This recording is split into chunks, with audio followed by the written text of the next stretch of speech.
What is going on, everybody? Welcome back to another episode of No Neutral, where we discuss all things Street Fighter and CPT related. And, I guess we have some things to talk about today, Rob. Before we get into that, though, I want to first give a big shout out to Team No Motion in Japan and all of our Japanese viewers and supporters. Thank you so much for tuning into No Neutral every CPT event. We appreciate the support. But it's been, kind of an eventful week for people who love Street Fighter and the Capcom Pro Tour. So I guess we have to address it here. You guys have heard the news by now. Capcom Cup 2021 is unfortunately canceled. It's taken a different shape. We're moving on into this season finals without the formal Capcom Cup. We'll be doing instead a season final show and celebrating the year of Street Fighter. But, I don't think it's all doom and gloom here in the CPT. I think we have a lot of strong players here, still putting on a big show, still performing as we saw this past weekend, and we have a lot to celebrate as a community. Yeah, man, it takes a lot of heart, like what these guys have done to actually enter the event. I think that it really just kind of goes to show like the resilience and just how much people just love the game in itself. And people probably want to, even the ones who aren't qualifying for season finals, there's people who want to even prep hard for the next year. So much love to the Central America East community for the show that they put on this weekend, because it was a show. It was a show. I mean, yeah, it's got to be tough. This was like 2 days before the tournament begins. We hear news about Capcom Cup taking a different shape because of the state of the world with COVID and everything, which, for everyone's safety is probably the right choice from Capcom to protect all the players and the fans. But yeah, it's got to be tough to hear that news and then still come out, enter one of the most stacked tournaments. I mean, I was looking forward to this region for a long time because there's such a storied rivalry kind of forming, I think, between the DR and the PR community, with Mena and Mono kind of leading their respective regions. And then, the storyline we were building up was Mono or Cabo, who's going to take it? And it turns out, spoilers, neither of them. Neither, man. It's always so interesting. Honestly, I think it's pretty cool when you see this sort of thing happen, because it's just like, it's never some just like random person that causes the upset. But it will be an upset. Like, you just weren't exactly like looking for that person to take it. Honestly, this is the most important thing I would say is like, this is another Balrog in the season final at this point. We won't really say like Capcom Cup, but it's another ROG in season final. There's something I want to pick your brain about, because I know you probably think that I'm just gonna troll about this, but there was a convo that I had with IDom, and he was saying how he feels like zoners are extremely, I don't know the word to use in the game right now, very strong, like a tier above every other type of character in the game. And he thinks it's because of V-Shift has made it so that the characters who did do really well against like the Dawsons and Poisons of the world would be like the Mikas, the Laura, so on, like the very aggressive, rush you down, make you guess type characters. But now since V-Shift exists, those characters don't even lose to those characters anymore. So in his opinion, the only character that is meta that beats these characters is Balrog. And he thinks that's why Balrog is so strong this season, is because his matchup chart against like top tiers is just ridiculous, and nobody else in the game beats these like Poisons and Dawson characters in his opinion. Interesting. Well, yeah, I mean, he does. I never thought about that. Well, he plays Laura. I don't know. He has a point, though. I mean, V-Shift is buffing the zoners, because if we look at the bracket, actually, it's pretty interesting you mentioned that. This bracket was like a Balrog player's dream, and maybe a Laura player's nightmare, because the bracket had Kaba Rock and Guile, Brian D Rock and Guile, Louis Man with Dalsum and Rose, the duo, and there was other people, AJ Martinez with Karen, Mono in there, of course, with Fong. But for the most part, these characters, besides I would say Fong, Balrog does good against. And Jimmy DR came in through winners. He had to play in top 16. He had to play Kaba. He beat Kaba in the Guile match, is definitely a matchup that Balrog wins for sure. In top 8, he had to play Brian D against Guile. Balrog wins that match. And then Louis Man, he picked a great duo for a player who likes to express himself with a lot of technical options and really mastering the nuances of the character with Dalsum and Rose, but not a great pick, not a great duo if you want to beat Balrog. Let's be honest. Balrog definitely still beats Dalsum even with V-Shift, and Balrog has beaten Rose since she was released. It's definitely a bad matchup for Rose. One of the hardest, I feel like. I was on the other end of that playing Rose against Balrog, like, oh, this is how people feel against Rock, huh? So yeah, it makes sense for IDom to say that, because the characters who are buffed by V-Shift, I would say like Guile a little bit and Dulcim a lot of it. It doesn't, the way Balrog approaches it, it doesn't matter. He's just flying at you from full screen, so it doesn't really apply to him. He's not going to whiff a command grab when he gets in. So the way he approaches it, it's not hurt by V-Shift at all. So that's an interesting analysis. It's an interesting strong. Point. But yeah, I'm excited to see how he performs with Jimmy DR. I want to give him a shout out specifically because not only did he win, but I know he's been hungry for a win for a long time. As a fellow Balrog main, I've been tagged on Twitter every other day, it feels like, by Jimmy with a fancy combo, a nice sequence, a tournament win, anything that's going on. Jimmy has kept me updated for years. So maybe I don't respond to every tweet, but Jimmy, I've been seeing you put in the work, that's for sure. And I know he was hungry for this win and super excited to take it. Louis Man, I want to give a shout out, of course, for taking that second place spot. I've been a big fan of Louis Man for a long time. He's sick. I feel like this was kind of an unfortunate matchup turn, and maybe that duel, he might have to add a trio there to help with the ROG matchup. But he's super technical, super strong, brought it to almost the reset in the grand finals, making it 3-2 with the bad matchup with Rose. So a very admirable play. And just I want to give a big shout out to all of the CPT bracket, all of Dominican Republic, Puerto Rico, for putting on a show in such, just looking at the circumstances, it would be very easy to be in their position and just say, I'm not feeling it. I don't want to play today. I'm not going to come out and put on a game face and play my hardest. But instead, these players took the time out of their day, put the weekend, and put the work in just to put on a show. And, there's a lot of prize money in there. There's a lot of still personal investment that you want to claim out of this victory. But really, I feel like it's the lifeblood of the community is competition. So I just want to give a big shout out to these communities for still putting on, still performing, and entertaining all of us with their play this weekend. Well said, Brian. I feel like we've, at this point, broken it down as well as we could as being people who are on the outside looking in. But who better to hear from than the champion himself? Ladies and gentlemen, we do have an interview with Jimmy DR.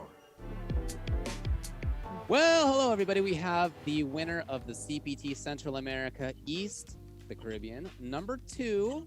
Jimmy is with us. How are you doing, man? Bien, me siento súper emocionado y súper feliz. He's super happy and super excited. Thanks to MenRD for providing the translation for us on this as well. I hope that you're doing well. So you have taken down a very, very strong top 8. This region that you're in is one of the strongest in the world. Talk to me about how you view the region of the Caribbean, the Dominican Republic involved, the Puerto Ricans as well. How do you place your region compared to the rest of the world?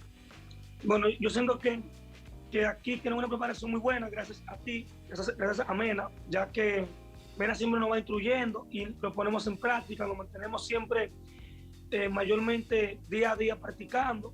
Siempre tenemos una práctica más o menos de 6 horas, algunas 10 horas, manteniendo lo que es el training al 100%. Y lo otro sería la comparación de las ligas. Bueno, a mi opinión, yo creo que esta es una de las mejores ligas del mundo, sacando a Japón, y ya, o sea, yo lo veo normal, bien. Well, he says that first he thanked me, Mena, for the information and the sparring, the practicing, and that he's always playing consistently every day from 6 to 10 hours, playing the game, trying to adapt to the online environment stuff with the community. And that's mostly what he does, just play a lot and get information from different players in the DR. And he says that he thinks that this region is one of the strongest in the world, and he believes that it's only below Japan. So yeah, I mean, results-wise, it really feels like that. Whenever I see this region play, it really feels like there's not too many above them, if any at all. So congrats to Jimmy once again. I want to know personally, what was the most important decision that he changed when approaching the Louis Man matchup? Because he was down 2-0 in winners. I want to know what he switched to take it back 3 games straight and then win grand finals. Las personas de donde yo nací, en mi ciudad natal, estaban viendo el stream, me estaban dando consejos y me estaban diciendo lo que ellos, según ellos pensaban que estaba mal. Entonces yo lo que hice fue que lo escuché y lo modifiqué un poco, los consejos que ellos me daban, y me fui adaptando gracias a ellos. Gracias a que ellos me iban como diciendo, tú te estás dando mucho para adelante, estás un poco para atrás, cálmate. Jimmy said that he was listening to the advice from his people, from his local city, the city of La Vega in Dominican Republic, and they were telling him, stuff like calm down. You're doing a lot of dashes. You have to play more patient, and he tweaked them a little bit, the advice they gave him, but they were working. It's really nice to have people in your corner like that to be able to rely on. How much of your success do you feel is related to having that kind of community behind you? Me ha influido porque cada vez que yo voy a jugar, ellos siempre están atentos, dándome opiniones, ya que ellos son una vieja escuela, están jugando desde la tercera strike, el juego. Entonces, tú sabes que la experiencia no se improvisa, ellos me mandan opiniones de lo que ellos ven que yo estoy haciendo mal, ya que ellos tienen más experiencia por los años y ese tipo de cosas. Entonces, para mí me ha influido mucho a nivel de juego, a nivel profesional. Jimmy, being a new player, he's only been playing Street Fighter for like 3 years. He says that basically it's a big part of his success because there's players in his city that has been playing and competing since Third Strike, even before he was born. So it's they can see things that he cannot see because he lacks experience. He hasn't even been playing since season 1. So these players can see patterns, they can see strategies, they realize what they're doing, and then they tell him what it is so he can work on it. So he feels that a big part of his success is because of that. Awesome, man. I always love hearing the region supporting the up-and-coming players and it playing a big part in their success. Now, unfortunately, right, obviously with the way the Capcom Pro Tour has wound down, we're not going to get the Capcom Pro Tour that we all wanted at the end of the season. We are getting a season finals, however. But how does it feel to still represent your region as the two best players coming out here and just in general still showing what the fighting game community has up its sleeve? Bueno, yo soy una persona muy nueva en esto del fighting game community a nivel de competencia y realmente para mí es un honor yo saber que yo pertenezco a la representación de RD, o sea, el segundo jugador que está representando, ya que para mí, yo siento que me he esforzado mucho y todo eso, y como igual que todo, igual que Luis, igual que Brian, igual que Cava, todos se han esforzado, cada cual tiene su perspectiva de ver las cosas, pero mi expectativa de verlo es que al yo ser nuevo, siento que esta es una oportunidad única en la cual yo puedo demostrar mi verdadero potencial. He says that it's a big honor for him to be part of the two players that are representing the Dominican Republic because he's very new in the fighting game community and that he feels that he's worked very hard, like Luiman, like Brian, like Kava, like all of them work very hard, but he feels because he's so new, it's a very unique opportunity. So he has to take the most out of it. And for the last question here, I want to ask you, Mena, since you're also a part of the season finale for the Capcom Pro Tour this year. How do you feel about everything, right? I mean, obviously, again, because of the pandemic and because of COVID and all that, we have to move it to a season finals where the regions are going to be going off against each other. But, I mean, you have been at the top of the mountain, right? You've been Capcom Cup champion. You're a pillar of the community, not only in the Dominican Republic, but worldwide. So how do you feel about everything and getting to represent the Dominican Republic once again on a big stage? Well, I definitely, it's a bit of a bummer because it's been 2 years in a row, but everything is a bummer right now in the world. Nothing is working as it's supposed to be, but I'm still very grateful that I get chances like this. People can watch me play, and it's very different being that kid in 2016 that went to a tournament and nobody watched him to this, having my own platform, having Ultra Daver and you announce my match and commentate it. It's very different. It feels very special. And I'm very grateful for it, Of course, I want the chance to compete in the world stage and bring the world championship to the R, mostly for the bragging rights, But still, it's a little bit of a letdown, of course, but I still feel very good and very grateful, and I'm just prepared for this year. Considering the way it's all kind of broken down now, it's probably going to be you and Jimmy kind of representing the region against each other at the season finals. So how do y'all feel about that?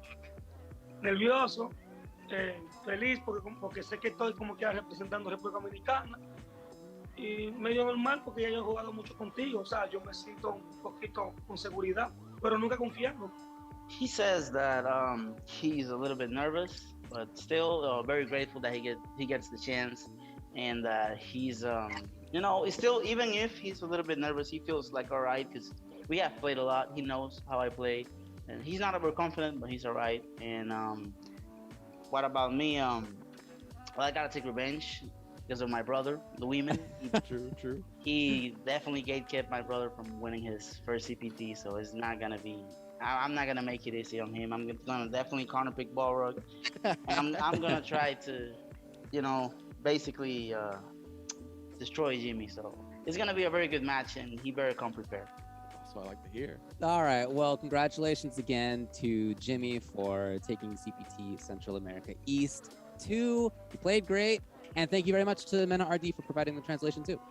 Oh, thank you guys, Jimmy. Muchas felicidades por el canal de Capcom Pro Tour, ya tú sabes. Muchas gracias, está bien. Un placer.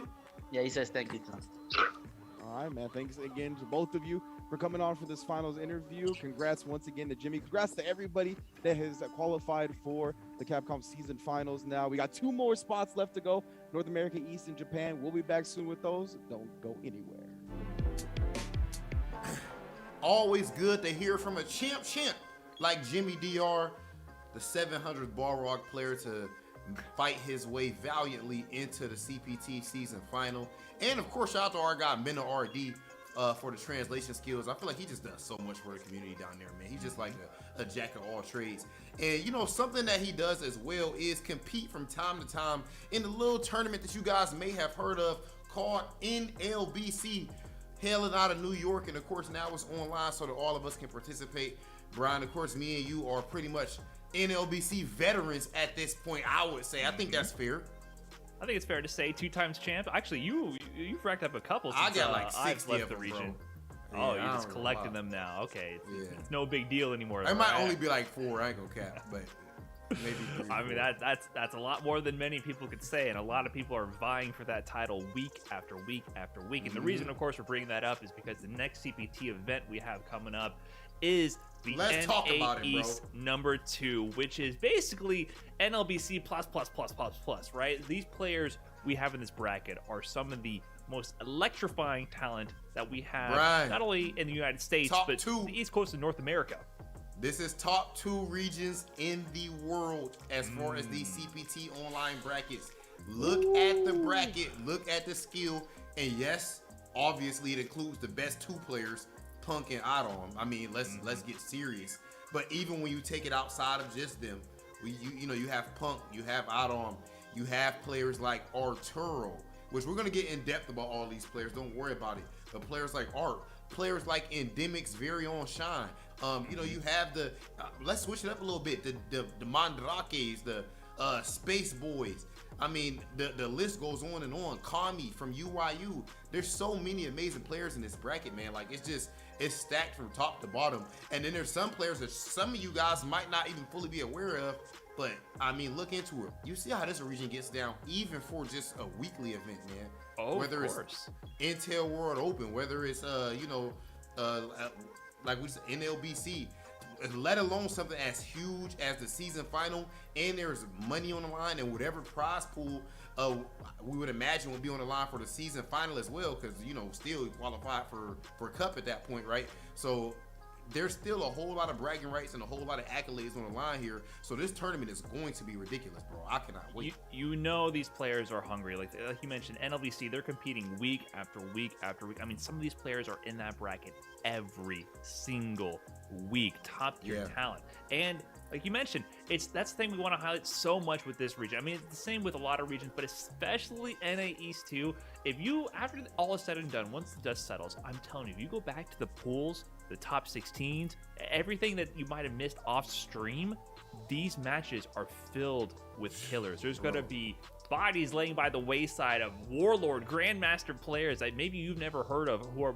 potentially one of the best with your favorite character. Like Prophet, I'm hoping to see an aura run, you know what I'm saying? That boy is nice with the aura. Nice. He's one of the most optimized, bringing out the combos and conversions that you can only accomplish with maybe a hitbox. But like the main point here is that there's gonna be so much depth of talent. And I don't know, what should we do here? Should we call out some dark horses? I feel like this is the best region for calling out a dark horse to go far. My dark horses is gonna be someone who I had a great feud with in the past. Even though I did kick that ass. My guy Rushdown, one of the top villains in the American FGC. I appreciate the fact that this guy always is willing to stand on his word, whether people agree or disagree. I find him quite hilarious, and I think that his gameplay is fun to watch. Sometimes too fun, because he wants to troll people, and then it can make him lose, because on the EXDP on your wake up and all that. But definitely a sick Urian. I have one dark horse I can think of right off the bat, and that is going to be Space Boy. I feel like Space Boy, kind of like Rushdown. Rushdown's the master of like the walk into your face EX headbutt at, you know, maximizing that charge window where you think there's no way he still had that down charge, but he still EX headbutts in your face. Well, Space Boy will dash in your face and do EX DP for the tournament loss or win right then and there, right? So with that kind of a mentality, it's really hard to count him out of any situation. And has a lot of characters too. He's not only a Sakura specialist, probably is he the best Sakura we have in the US? Yeah. Him or Chris CCH? Chris CCH. But you gotta give it to Chris CCH. I gotta give it to Chris. Gotta give it to Chris right now. Yeah. Correct. That slipped my mind. I apologize, West Coast. Don't remember my picture real quick. Oh, yeah, I'm saying, you know, it ain't that deep. But yeah, at least on the East Coast, we'll give it up to Space Boy. And yeah, it's not just Sakura. He has Seth in his arsenal as well, and he's been working on that, leveling up Seth to be at the same level as Sakura. That said, I've seen him take Punk to the limits. Oh, as Akira, how could I forget? Yeah, he's made me salty, that Akira. I love that's how I know about his Akira. It's so fun. Yeah, so he has the dirty stuff. He has a good mix of like the solid footsies. You know the worst thing about Space Boy, because I seen when you were tight, and he was wrong, like, because he tried to explain the V trigger, but he just explained it as if like there's a way to deal with it. Right. As if there's bro, it would be trash if there was just a way for me to deal with it. Like, he's definitely a down player by just over explaining the situation to the point where it sounds like it's elementary how to deal with things. And that's a great strategy. I love to use that as well. Just bombard them with facts to the point where they don't have an argument, even though if you really zoom out, it doesn't really mean anything. No, so they still gotta guess. Right. You still gotta guess, but he makes people guess without offensive pressure. So I expect him to maybe cause some upsets. But there's one other guy which I don't want to call a dark horse, because I think we're coming up to like the next tier. There's two players actually I want to call out beyond the main two, of course. I think there's Shine and there's Art. And there's these two guys, I think, are the next tier, where we have been waiting for a long time for both of them to have a win on this scale, because Art, he's the guy who's actually been taking NLBCs away from IDom. He actually won the last NLBC of 2021, which was kind of a roundabout moment, because he also won the last NLBC of 2020 against IDom as well. So to have the ability to bringing in IDom New Year's all wrong. Yeah, of course. I mean, IDom still has great years after that, but but basically, Art has the ability to beat IDom. That's huge. Like, that's huge. Not many players in this bracket can say they've ever taken a tournament set on IDom. And now the other guy, Shine, he's the other guy who's been able to say that, and also against Punk as well. Now, are these guys favored against Punk or IDom? No, they're not favored. But right now, bro, skills to compete with them, absolutely, is really been giving IDom trouble in my definitely from what I'm seeing. Like, I'll have to be honest and say with Shine and IDom, I feel like a lot of his back and forth with IDom was 2020 more than 2021 in my opinion. But as far as recently, Art has been giving IDom a whole lot of trouble with that Dawson, and to the point where he really is hating the lore versus Dawson. Like, he might be going with the poison. The last time I seen him play it, IDom did win it with the poison, but it was a good match. I don't know how comfortable he is with it, but that's the match that we all want to see, you know. But the pressure is different in a tournament like this on Art than in a tournament like NLBC. So I'm very interested to see how he plays that. Right, definitely. And of course, we got to talk about the two big hitters. You already mentioned IDom.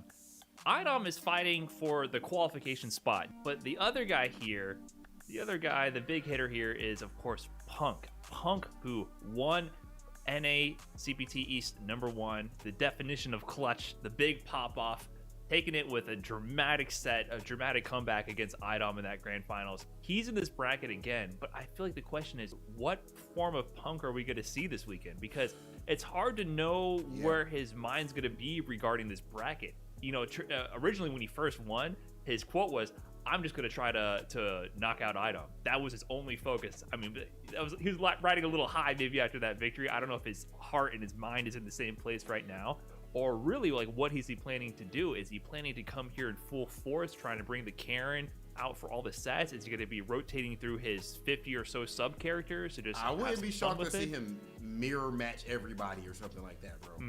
And still win. I wouldn't be shocked if he gets to grand finals mirror matching everybody. That's the scary thing. Like, I really feel like no matter what, it's going to be scary for his opponents, right? However, I think if I had to say one was scarier, not even if I had to, I think one is scarier.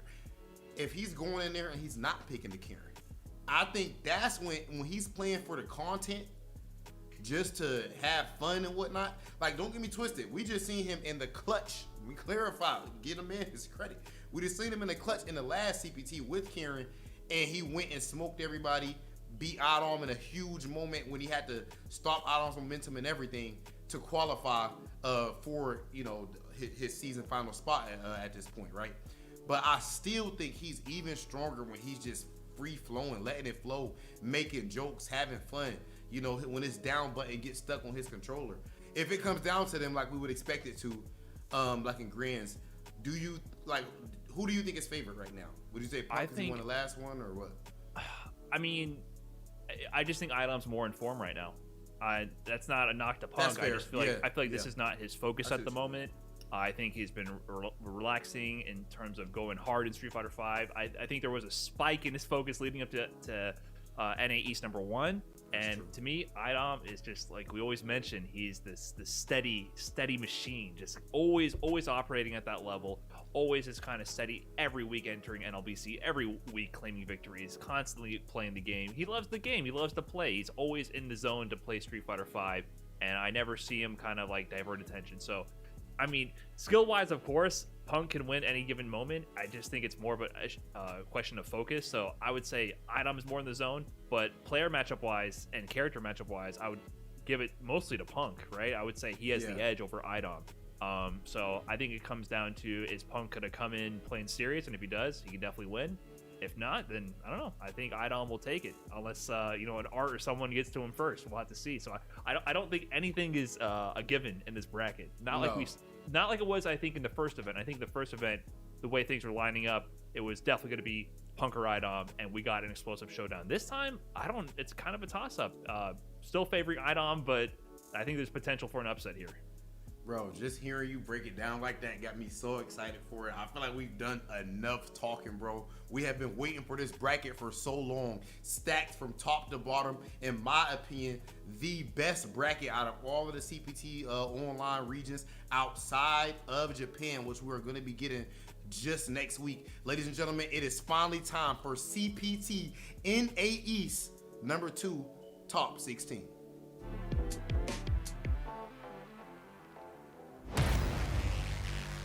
Lock and loaded, it's time for war. Can't start the show without the star. This is the path of my destiny. Come on, let's turn up the heat. About time to finish this.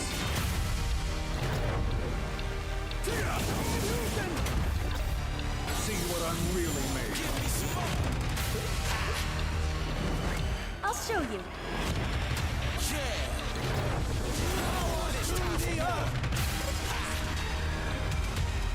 How do you like this? It's time for war. That is the truth of what you must seek.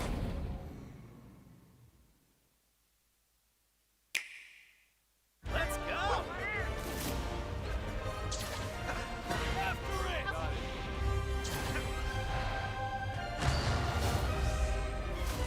Fear my strength. Have a taste of this! Don't take this personal! I'll show no mercy. This is for my fellow hunters!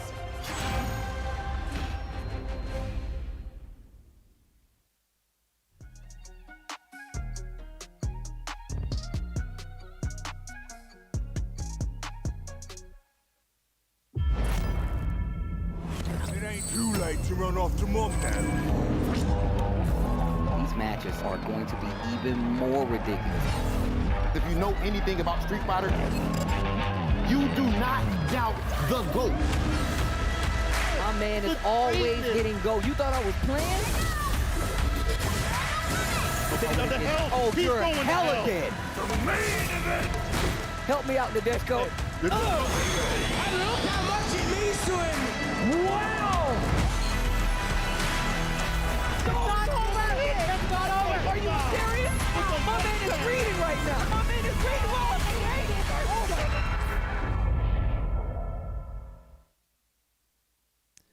And welcome to another edition of the Capcom Pro Tour, one that everyone is looking forward to, even more than usual, because we do indeed have NA East 2. I am Ringe. This is James Chen. How you feeling about it, James? Look, this is always the strongest region of North America, and you know, there's the three regions, right? There's the Americas, there's Europe, Japan, and undoubtedly, I feel like NA East has been the strongest region. Not only do we have the two, you know, pretty universally agreed upon best players in the United States in this region, but just a whole host of other players as well. Yeah, absolutely right. And unfortunately, the Yankee fitteds, the Tims, didn't get approved by wardrobe, so we have to dress up in our normal California style. But the New York is definitely going to be in the building tonight, of course, because this region, as you mentioned, is one of the best in the entire world. If we can get a look at the bracket, I would love that because you know NY is represented, but a lot of other East Coast representation as well, right? We got Cozy Phill in the building, who is the person that put Punk into losers, as I'm sure a lot of you witnessed right now, that there is no Punk up here in winners. That is the reason. Rushdown, of course, is the one that took down UIU Kami as well, so he's going to be in losers bracket top 16. No need to talk. Hoji, IDom, Zisnuts, Shine, NYCFurby, up and down. We have a lot of recognizable names, but some names that are making a name for themselves right now too. Yeah, and if we go to the loser side of the bracket over here, this is where we start seeing a few of the, I mean, they talked about this, Brian and Rob talked about this.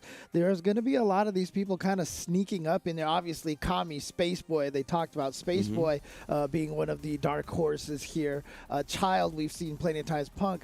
But I mean, look at down here, we've got Hornswoggle versus Maximus Waximus. I mean, look, commentating that match is going to be entertaining in and of itself, just saying these names. But Psychotic and Flux Waves, one of the two Canadian players in this tournament here.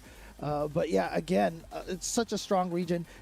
Definitely missing a few names. I'm sure some people are wondering, like, where is Smug? But Smug did not enter this tournament. So, and as a reminder, Punk is already a winner of the previous NA East, and he's just in here to ruffle some feathers. You know, get some money, of course, because there is still some cash on the line as we transition to the pricing, of course, for each and every single Capcom Pro Tour event. Top four, $5,000. Definitely going to be up for grabs today. You want to get that lion's share. But I think for Punk specifically, even more so than the money, it's about proving who the alpha is of the region, right, of course. So we'll see it when we get there. We'll be starting in losers. And we got IDom, the other person that you mentioned, is thought to be one of the favorites of the region, of course. That's going to be in winners bracket. But you heard in No Neutral, or maybe you didn't if you're just tuning in. But both Rob and Brian highlighted the fact that Shine and NYCFurby, Arturo, have taken games off of IDom, right? So there are two players to be looking forward to in the bracket. And unfortunately for them, they're going to be facing off first round, but that's going to be towards the later end of the tournament because we are going to be starting with Cozy Phill and Rushdown. Yeah, and of course, we're starting with 2 out of 3, and Cozy Phill, a Falk player. I remember, I think it was Punk that tweeted, is like, I haven't fought Falk in a long time. The Phill clan is strong with Falk for some reason. The 4 Phils, now we got Cozy Phill. He's trying to get even more cozy in that top 8 winner side. Man, but everybody who has the name Phill in their name, like, there's like, do you Phil's me? Or, all the guys need to play Falk now, I guess. It's just, it's your destiny at this point. But, you know, Rushdown, of course, really has been making a name for himself on the online scene and doing well in tournaments. On a lot of these online tournaments, he's going to be going up against Cozy Phill, and let's see if he remembers how to fight Falk. Yeah, maybe they'll touch on it on their quotes if we can get to those, of course. Cozy Phill and Rushdown is our first matchup, and let's see who's the first to speak. Rushdown, I just got a new puppy, and he likes to bite my toes while I play. If I drop anything, that's my excuse. Well, you know, the OSs are on deck and in the deep play for fighting game players, so I respect it. healthy. You know what I'm saying? And new puppies do be nipping. You know. Oh man, just gonna blame the pet, huh? Gonna blame the dog. That's how you do it. All right. I bet you Giuna doesn't blame Leo for any. Nah, of his he losses. 100% does. 100%. Nah, not a shot. Well, let's see what Cozy Phill says. See if he has any insight on his. Oh no, he just says, "Don't hold back. Don't hold down plus back either." Yo, word? I mean, he's using Falk, right? Does this mean he's gonna rush you down with Falk? Is that what it is? Yeah, I did not witness the winners bracket matches of Cozy Phill so far. So maybe he brings a different flair, a different flavor to the Falk. One that's a little bit more aggressive, maybe catching people off guard, right? Because when you see Falk across the screen, your expectation, I think, is that they're going to play a little bit slow pace. They're going to try to use her range to an advantage and kind of dictate the pace that way. And, I mean, if you kind of flip that on its head, it can definitely catch people off guard, especially in a 2 out of 3 environment. Yeah, exactly. And again, 2 out of 3, it's very, very dangerous. You take one game to acclimate yourself to the character, to the opponent. You've only got one game left, so let's see how Rushdown can handle that. And let's get into this match. Let's get into some NA East. And yeah, look like you had some like. I was just gonna say, Urian is a scary character to do that against, though, right? Because he's one of the scramble gods of the game, 100%. Yeah. So if you want to get in his face, get aggressive, I mean, Urian could definitely fight in those close quarter styles. I'm not sure what Falcon to maybe do. Maybe he has some type of meaty setups that are prepared for the slower EX headbutt. We shall see. Cozy Phill already done a good job, both of these players, of taking down some Titans in their wake. Let's see who moves on to top 8 winners. Yep, and there we go. Right away, Cozy Phill trying to play this mid-range. I mean, again, Falk is kind of a defensive player, defensive character zoner, but doesn't zone from the full screen. That's about where she wants to zone from right there, because that shotgun blast is plus on block right there. So it's just so annoying to deal with that. And you see this war of attrition already being won by Cozy Phill, but just as I say that, he gets caught reaching, and that's how the door gets open. Yep, now you're in the corner, close to stun. Ooh, okay, delayed EX. Yeah, it was really betting on Rushdown going for type of throw bait, and he was correct. Oh, is that going to punish? No, he was too far away. Yeah, jab actually hitting and dissipating the meter because of that, but EX still not going to do the job. Oh, finally gets close enough. You had to respect the mirror, and because of that, the Batista bomb comes through. You're so scared at that point, but, Rushdown, no real reason to shimmy right there. That mirror is going to save him, so he might as well go for the throw at that point.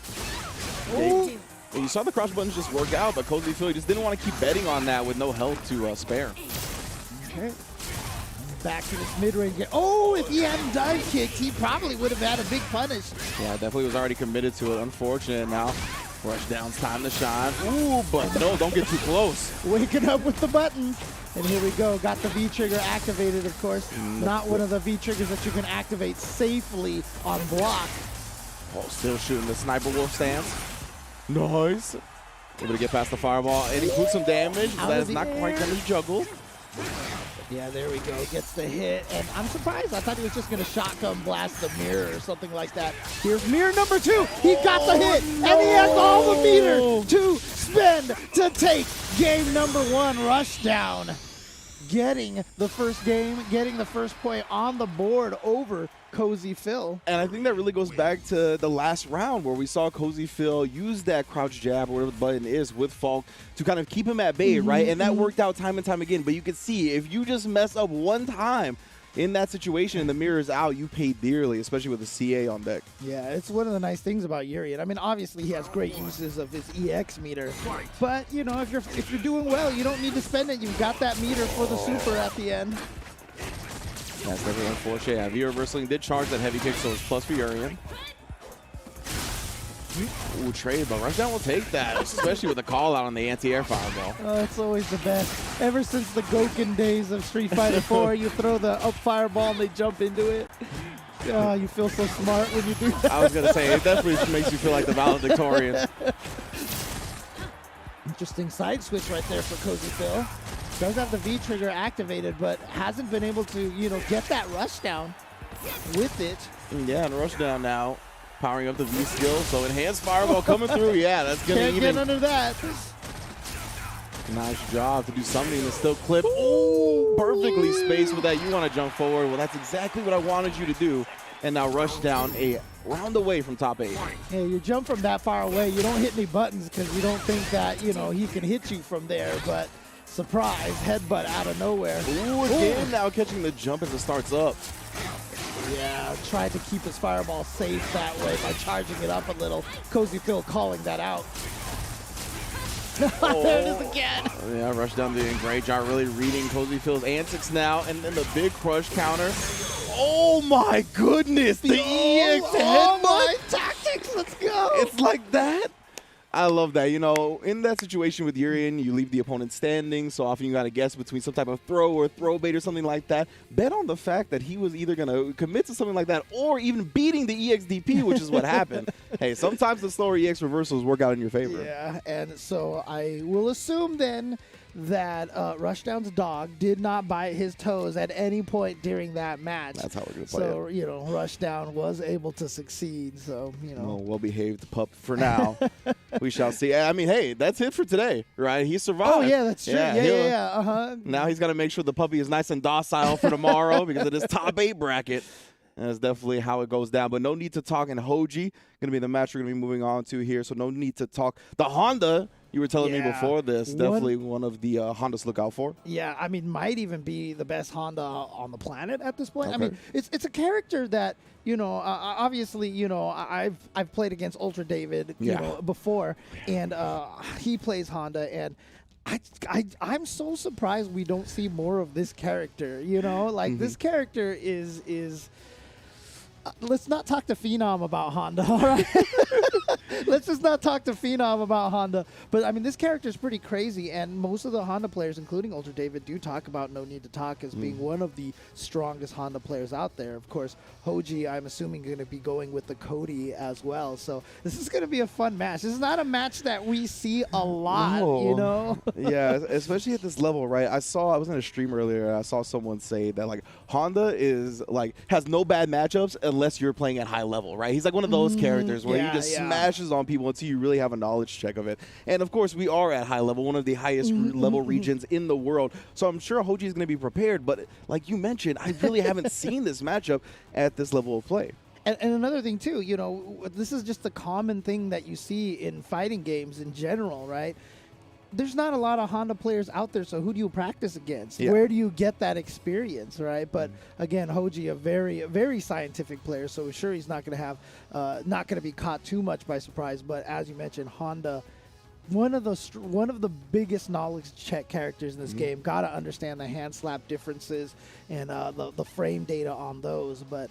Let's see. No need to talk. Name no need to talk, but let's see what he has to say anyway. Yeah, let's see what knowledge they're going to check us with, shall we? Yeah, no need to talk says, I know my opponent is really good, and that's what makes it exciting. Gonna try my best. I like your delivery on that, definitely. So no need to talk, definitely recognizing the mountain of a task in front of him. Let's see what Hoji has to say in response, please. Lightning can strike the same spot twice. Interesting. Okay. Interesting indeed. I'm not sure if that's equating his wins to lightning striking the same spot. I feel like, you know, he's definitely one of the finest players in this region, so I wouldn't be surprised with the W's he racks up. But nonetheless, I'm sure that he is going to be looking to rack up as many W's as he possibly can, get that first place qualify for the season finals as well as that lion's share of the prize pot. Yeah, and, you know, just, you know, speaking to that quote right there, you know, lightning can strike the same spot like over 100 times, and if you dodge every single one of them, you'll get a legendary weapon for Lulu. Anyway. There you go. Final Fantasy representative.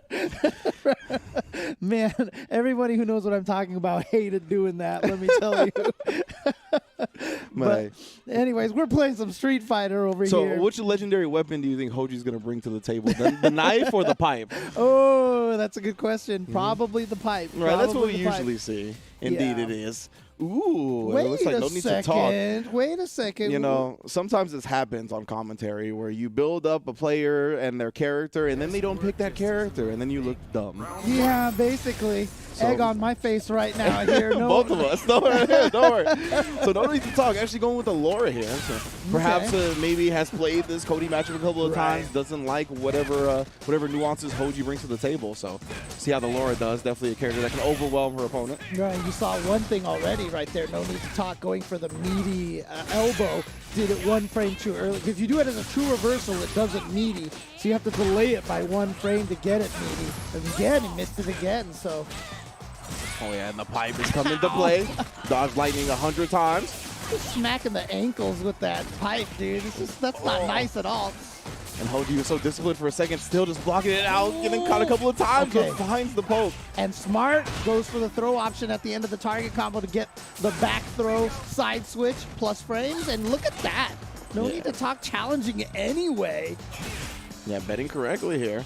Pipe still a little bit time on it, and just the overhead made me twist my tongue. I couldn't even figure out what I was going to say. Oh, man. That's a long distance overhead, bro. Trey Young on the range. God, ever since even Street Fighter 4, he's always had those long range overheads, man. The pipe, he brings weapons, foreign objects, bro. He should be disqualified. Yeah, but you know what? Vega's been fighting with a claw since the beginning, and that's fair, you know. Vega's like, I didn't see this anywhere in the rule book. Nice job. Yeah, V shift out, right? That's definitely a big thing against Laura. A lot of players willing to spin that V resource just to get out of her like restand type pressure. Oh, I love that dash under, but he tried hitting a button afterwards. Hoji got him first, and there's that counter hit confirmed. Nothing huge off of the stand medium kick. Yeah, I was so impressed that Hoji was ready for that dash under option. Ooh, speaking of being ready, no need to talk this time throwing the V reversal. That's why we go straight back to the V ship. So we're not going to see any V triggers from Hoji. We are going to see V triggers from No Need to Talk, however. V reversals, V shifts. He's been using that V gate purely for defense so far. He's got another one, but he's got to survive this mix-up. V reversal is blocked. Actually, backdash is the button. Speaking of backdash, you know, need to talk trying to get some space back. Ooh, the sway. No. Yeah. I'm not going to give you enough dodge frames, my friend. Yeah, so one round apiece here. Yes, good stuff. Hoji trying to really cycle through his V-meter options to stay out of the lower pressure, but No Need to Talk has done a good job, not just of being linear with his pressure, really kind of making Hoji second guess, blocking a lot of the V reversals. All right, let's see if Hoji decides to keep using his meter for defense. He's got a trigger ready to go. If he could, yeah, there it is, the V reversal, but unfortunately not a timing that it was gonna hit. Yeah, that's really been the tail of the tape, I think, so far. Finally, a V reversal connects, but it's a little bit too late. No Need to Talk taking the first game. Yeah, they had that little stare down right there where they were just looking at each other, and No Need to Talk was the one that hit the button at the right timing. That always happens. See two players sitting next to each other, and they're waiting, and they both always hit the button at around the same time, and one of them is always going to get that hit. Yeah, No Need to Talk did a great job. He blocked a lot of the V reversals, and he did a good job of not committing to a lot of heavy buttons on the V shifts either, right? A lot of the V shifts got Hoji out of the situation, but it didn't really put him at advantage. So if No Need to Talk and kind of keep that up, if Hoji can't find these better spaces to use his V meter at, it's going to be tough. Yeah, I just noticed now, actually, they got the Street Fighter Duel size. It's not the ring stage, too. Oh, yeah. They got the Street Fighter Duel on the floor of the ring over here. On the big screens, the Titantron's got the joints. Bison, meanwhile, sitting way back there just while all the guys watching over there. You kind of need binoculars or something, man. All right, here we go. The crush counter gets the backdash. Now we're up in the corner. Try for the command grab. You saw the startup, and now you see the glass shatter. Yeah, this is going to be some good damage here. Yep, just goes for the meaty, gets the confirm, and here comes the rock. Gonna bounce, and I like that jump, but because of how far he moves, again. Bro, you gotta treat it. Middle Rima's on the court, bro. He can shoot it from full court. You gotta be careful. Man, that overhead reaches so far. Dropping No Need to Talk, though. Yeah, keeping his composure. There's that loop, the Laura loop right there. I like this from Hoji. He hasn't used that big heavy kick too much. But he's starting to throw it with a little bit more plus frames as well. Yeah, don't get caught this time. Yeah, last time, remember I mentioned No Need to Talk still was swinging, so he swung again. And Hoji knew this time to take advantage of that. But here comes No Need to Talk. Gets the meaty counter hit as well. Oh, Laura crashing the party. Regular throw, just needs a... Oh, the meaty is going to be able to get the stun, yes. You know, sometimes up against a grappler, you just bet on the fact that they're going to command grab you. And sometimes they never do, and you die. Yeah, I'm surprised Hoji never went for the V-shift. That's what he's gone for a couple of times. In those. Oh, he got the shimmy, but he didn't get the punish. I mean, maybe because he won that last round with the pipe, right? I think that maybe he feels like that played a big part of it. That's true, that's true. Maybe not willing to spin the V meter as he once did. Oh no, he got himself hit. Which means, yeah, there you go. There's the V-shift. He's going to spend it this time. Nice punish. Plus frames again, and again, no need to talk. I like it. He's just gonna keep hitting buttons. He is not scared at all. I like it. Uh-oh. Nice, perfect distance to get that confirmed. And here we go, we got the activation, yeah. Ooh, I don't know where you were trying to go. The rock, wow, what a great way to move out of the rock's range. Yep, and now you're scared. Now you're scared. Oh, we didn't get the juggle afterwards. You got V-triggers activated too, so no V-mirror, the V-reversal, V-shift, nothing. And wow, no need to talk. Actually trying to switch up the rhythm, catch him off guard. Gets out of range of the overhead at least. Well, you know, if Hoji keeps running into fireballs, this seems like a good idea. What? Oh, I got a long range overhead of my own. No need to talk. Closing it out. Catching Hoji trying to flinch. Yeah, I think Hoji was backdashing. I think he was just trying to move backwards. And yeah, the V-skill caught him trying to retreat. And there you go. No need to talk is going to move on. Not with the Honda, but with the Laura. And you got to have the right tool in your kit to get the job done, right? Especially in a game like this, very matchup heavy, very matchup based. So I'm glad to see him bringing more than one character to the table. We were talking up his Honda, so that means that's even scarier for the person tomorrow, right? We see this Laura capable of taking down the likes of Hoji, and he's got another character that we were bigging up before as a dangerous man. Yeah, no need to talk also says, you know what, I still need the counter pick though. So yeah. Gonna go with the secondary character. Like I said, at first it seemed like he was a little rusty with the Laura, but working out here. Not sure who he's been using this whole entire tournament up to this point, but the Laura definitely did the job. And so we've got Rushdown and no need to talk here, and that'll be the first match that we'll see tomorrow. Oh, yeah. Yeah, so that's going to be a good one. And again, that will be a first of 3 at that point once we get to top 8. But we still got another round here. Next match here coming up. It looks like it's going to be IDom going up against, as I mentioned, one of the 2 Canadians, Zisnuts. Indeed, repping X-Set IDom going up against Zisnuts, who I'm not too familiar with, but is an Akuma player. So we're going to be looking out for that. Some Shoto action. Of course, the sunset wheels are going to continue, James. So if you don't like that ride, I'm sorry to hear it. But well, I expect it to be going with the Laura. Maybe somebody else? Here's the thing, right? Poison is a pretty good counter to Akuma. True. You know, we've seen Fudo pick up that character just to be able to defeat Tokido's Akuma, so much to the point that I don't know if that's why Tokido switched to Urian or not, but I feel like that Poison might be the right pick if that's who Zisnuts goes with. But again, you know, we sat there and talked about no need to talk Honda all day. That's true. That's a good point. We should just get to the player quotes. Let's not speculate any further. We saw how that worked out. Yeah. So who's up first? It's going to be IDom. I'm expecting Zisnuts to play Akuma versus me because that character is very good and stuff. Facts. Very good and stuff. You know what I'm saying? Yeah, well, let's see if Zisnuts has any insight on how he's going to approach this matchup here. When I saw I'm playing against IDom, who is one of the most consistent and talented players in the world, in my first top 16 match, I just thought what everybody in the chat would have thought. It's over. Good luck down there in the losers bracket, in the lower bracket, IDom. Ooh, see, he got the little twist at the end there. I like that. Okay, so the confidence is coming through from Zisnuts. I gotta match your like Disneyland narrator voice that you're bringing to the table here. Yeah, we got a lot of quotes to go. When it's that quote's that long, you have to give it the justice right there. Oh man, that's a good point. So Zisnuts, I like it, feeling confident, having some fun with it as well. You know, going up against IDom, you know, Capcom Cup champion. Finest socks in the FGC. So we'll see how it goes, man. Yeah, I'm expecting to see a Blanca versus Lucia match at this point.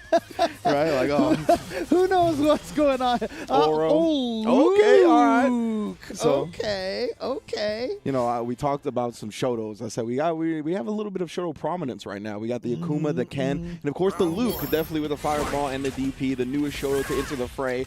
And everybody thinks he's quite good. So yeah, he's such an interesting character design, and you know, definitely a character who's going to be very good for whiff punishing. But again, you're fighting against Poison. When she whiffs, it's hard to whiff punish, obviously. So he's going to be playing a range game with that Fireball. I like this decision so far. Yeah, he's doing a great job of just staying outside like that crouch heavy punch range. To even trading right there with the V trigger, that's not that bad for him. He didn't land in the burning. Yep.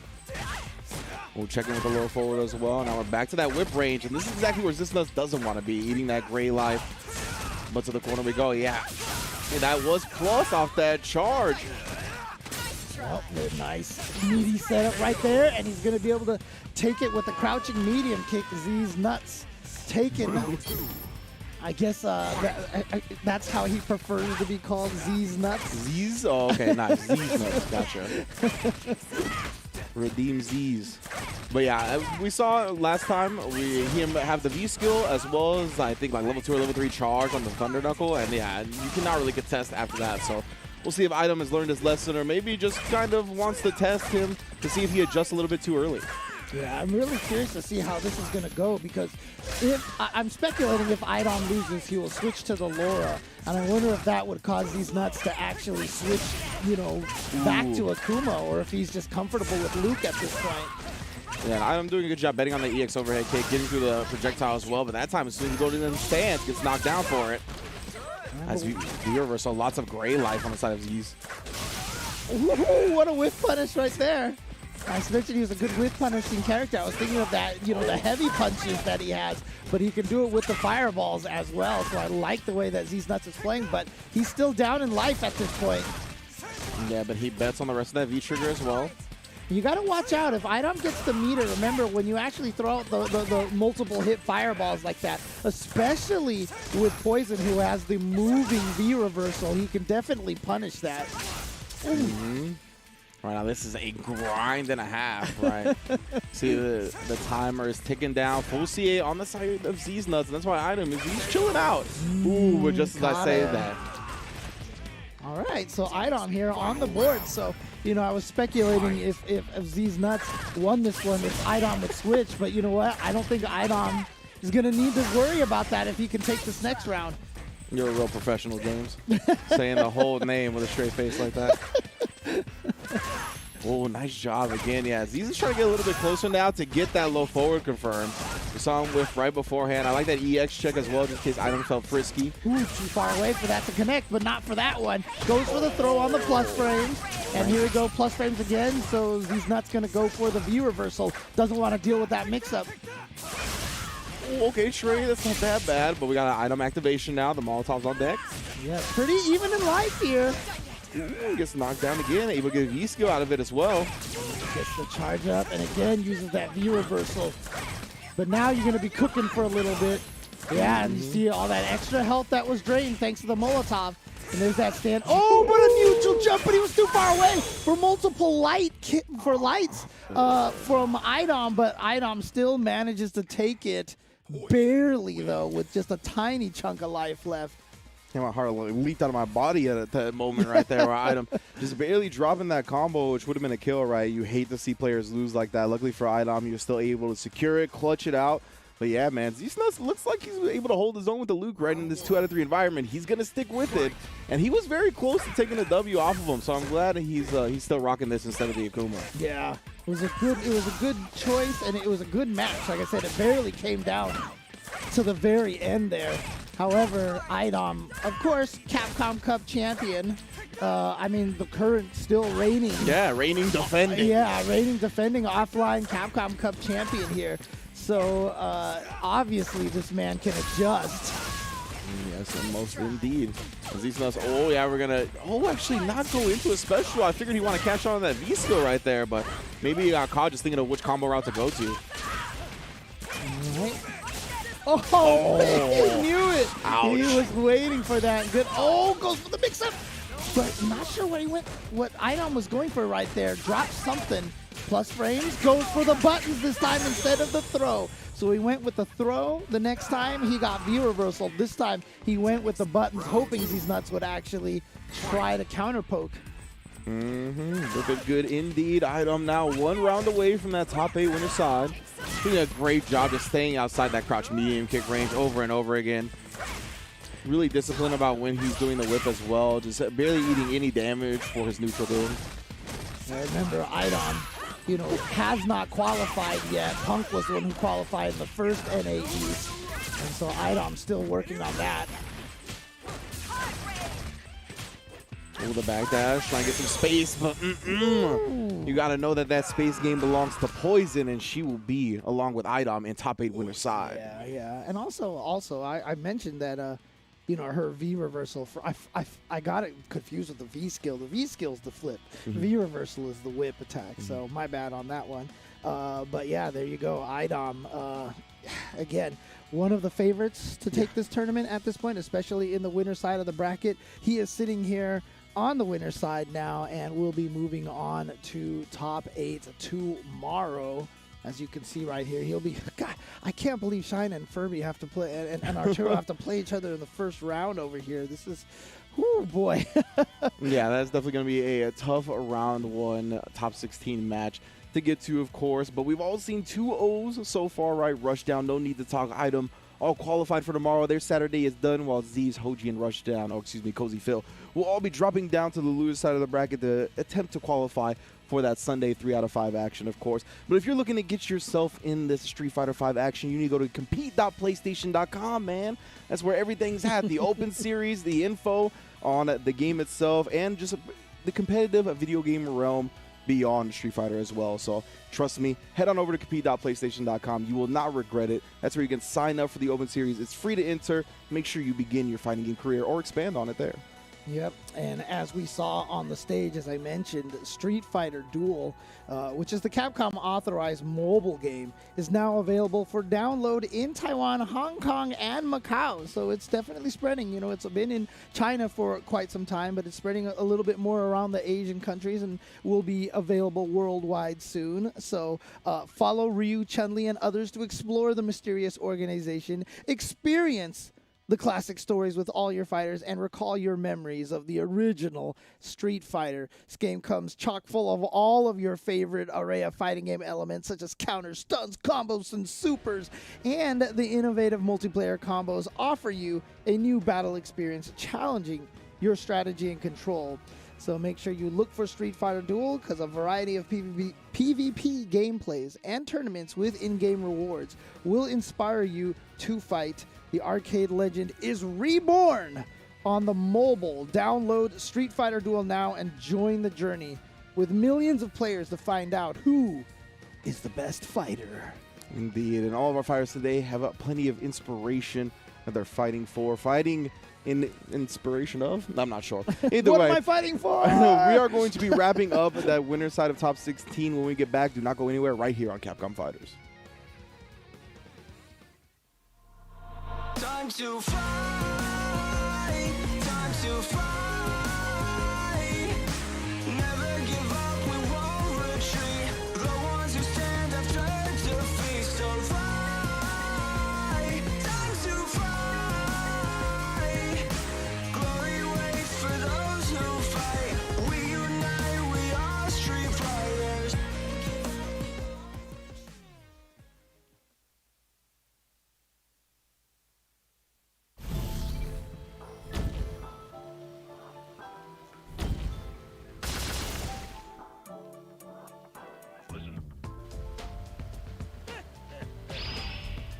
Guess it's time to start warming up.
fighters have to strike out on their own.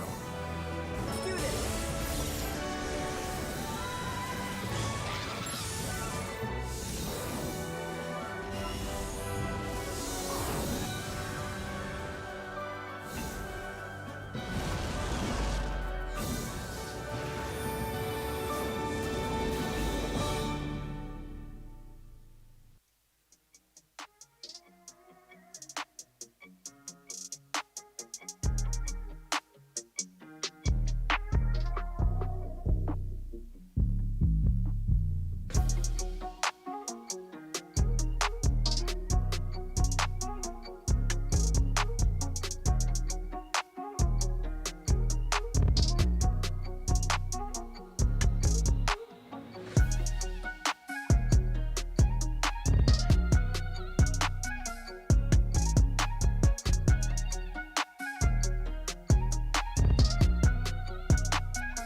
And welcome back, everybody, to the Capcom Pro Tour.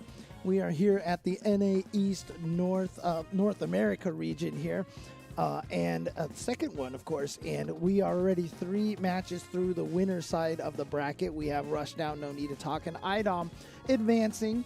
And coming up next, again, like I said, this is a rough one to have these guys face each other so early, even before top 8.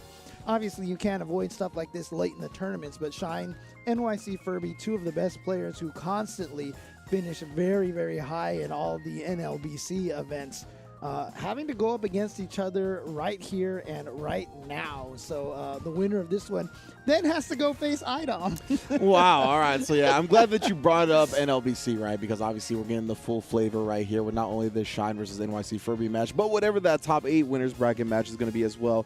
But as you mentioned, due to our friends over at fgcombo.com keeping a track of all these tournament sets, and these guys playing in over 82 sets in tournament against each other, Shine and Arturo, it is currently 57% in favor of Shine. Wow. Yeah, okay. So not too much, right? Almost 60-40, so he's definitely the favorite, but by no means is that insurmountable for Mr. Saban. Over 80 Over matches? 82 plus sets played. I mean, look, by the time you get to over 80, 57, that's about even, right? Yeah, I would say so. Pretty 50-50 here. And obviously, too, I mean, Arturo, Dalsum did get the buffs and got the V-shift to help him out here. You know, Brian and Rob were talking about how the V-shift has helped a little bit of the zoning characters. I say that very lightly for Dalsum here.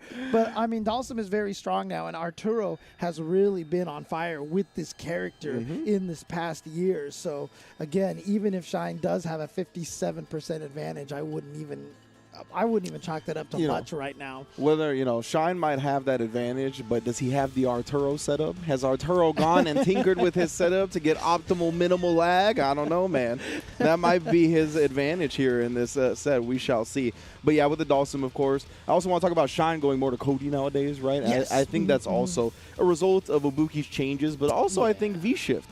Right, like V-Shift also kind of hurts Ibuki a little bit, takes away some of the mix-up. And I think Cody is a much more like grounded, solid, all-around character. And Shine does every once in a while bust out the knife, so we'll see which one he goes with. But let's see what the players themselves have to say about going up against another person they fought 80-plus times, starting with, oh, man. Here I got this one. All right, go for it. Shine, godlike as expected from NLBC, so I'm sure it'll be a good match. By the way, after this, I'll be streaming the Jazzy Circuit Auto Qualifier for Third Strike at twitch.tv/NYCFurby. Congrats to Capcom on 35 years of Street Fighter. It's been a long road.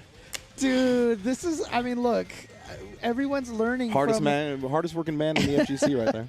From China. I forgot who it was. Promoting their own buttons, you know, and so this is what Arturo's gonna do, right? I mean, it's what he's been doing for a long time. So do that work, Arturo. Do that work. Oh man. Let's see what Shine has to say. If he has anything to promote as well. Dawson must be stopped. And that's all. Dang. That's all. Shine going for the baby face pop right there, huh? Wants to get the Twitch chat behind him. Start building up the Dawson hate in the chat. Let's see if Shine can pick up on that spirit bomb and bring it home with Cody. Because I don't know. It seems like a lot of people get salty about Dawson nowadays. Yeah. I mean, but he's always been that character, right? He's always been one of those characters that I think annoys people and easily tilts people. So in this game, of course, he just has more ways to do it with his offensive pressure. Man, I mean, the way that you watch Dawson's play these days, like I said, it's so hard to even call him a zoner at this point. I feel like he might be one of the stronger Rushdown characters because he's got the left-right mix. Plus on block Yoga Gale from the air and, all sorts of great tools like that. So we'll see how, again, these guys have played each other so much. So this is just going to be one of those matches that they just know each other so well. Yeah. So it's not even going to look like what you expect it to look like. And we're big enough, Furby and Dawson, but all right, well, I'll shut my filthy mouth once again. I said that maybe perhaps the V-shift is one of the reasons that Shine has shied away from the Ibuki, but the Ninja is back on the table. And he is definitely going with V-Trigger 2, however, so not going to be going with the... Whoa, what the heck? I mean, a combo. Unfortunately, they didn't knock him down. So it's a round start that I'm sure they both have seen many times, and so, that DP is probably knocked down and fully comboed several times, but for some reason that time just didn't work out. I like this, though. Bringing the Ibuki back, very fast character. Has, the air kunai, kind of throw off some of Dawson's air-to-airs or anti-airs. That's why Furby went with the air-to-air there. Yeah. And I also like the Champion Edition Dawson here, going back to the old costume and the old colors here. He was putting on for Third Strike. My man is a retro gamer. Don't get it twisted. All right. Now keeps the pressure going. Nice slide to avoid the cross-up. And here we go. Gonna cook some ninja right now. Oh, yeah, didn't let him do it for free, though, at least. Tagged him with the kunai for a little bit. A whole lot of great life, though. What an air throw from Shine. That was sick. And then he had to land in the fireball, which is super unfortunate because he can't get any pressure as a result. Yeah, and so much great life. He was cashed out at that point. Now, fully loaded on resources. Gotta make something happen here. Yeah, Channel the inner Paul George. That's who you're sponsored by, Shine. Watch out for the jumping EX kunai. That's always a threat. Gives her the pressure, but never had the chance. It is going to go down that round. Full V-trigger, full critical art. That's always a tough way to go down. I mean, you got to be careful which Paul George you channel. You can't get the playoff P going or else it's going to be for problems. Oh, wow, hitting the limb, but too far away for the rider to connect. Trying to sneak close. Nice job right there using the crouch medium punch, but... And then an execution error from Shine now. Word! He just went with a roundhouse slide for the low. That was kind of rude, but now the scramble working out for Shine. Got the meaty, but it wasn't a counter hit. That's... What? Went for the throw anyway. I'm not sure that was... Thought it would have been negative considering the changes, but I'm not 100%. Either way, Furby burns him to a crisp 1-0. Yep. I mean, look, Dawson as his owner, one of his biggest weaknesses has always been he can't do a lot of damage. That is not the case in this game at all. No you longer. whip that DP, he's just like down back heavy, combo into fireball, and I'm just going to keep juggling you all day. So, yeah, that's definitely one of the weaknesses that Dawson does not have in this game anymore. So. Yeah, he's got a couple of ways to get huge damage, right? Like you mentioned, the crouch fierce combos. Ooh, like the max range slide combos with EX Fireball as well. And right now just harassing Shine down. You can see a lot of great life already built considering it's just off Dawson normals. Yeah, it was like 7 stand medium kicks at the start of the round. Okay, here we go. Got in the range for the throw. But again, ooh, nice. Shine finds his moment. See, trying to ride this momentum. He keeps him in the corner, but Furby. Another excellent Abari situation. We've talked about how Dhalsim is pretty rushed down, but that's definitely not what he wants to do against Ibuki. So he is playing pretty decent zoning, and as soon as I say that, he goes in. The double dash forward, right? Yeah. Just to prove you're wrong. Yeah, but I really love the way that Arturo is playing around the kunai. Like, he hasn't really been trying to anti-air Ibuki. It's mainly been air-to-airs, and that's really been working out. Have the EX kunai explosion to keep that from being minus. Oh, here we go. Gonna have a chance for big damage off of this. Needs one more mix-up. Jabs him out of the jump. Back-to-back fireballs, too. Chipping him down. Actually takes the life lead with that. Yeah, you got to watch out for the snipe. And that was the only reason why Arturo was willing to spend all that meter for all that chip damage right there, was to put him at Yoga Sniper death range. And perfectly calculated by Arturo. He's now 1 round away. Like, not even the Booyakugan is saving you from that sniper, right? Like, the fact that you landed and then got Yoga Snipered on the cross-up, that was rough. All right, plus frames after blocking the V reversal. But here we go, Arturo finding the right moment to counter poke. Oh, didn't land in it and didn't have the punish, unfortunately. Again, not a counter hit, so not going to be a confirmed. Oh, crush counter, though. Confirms into the roundhouse slide. Gets the back throw as well now. Dhalsim with the life lead.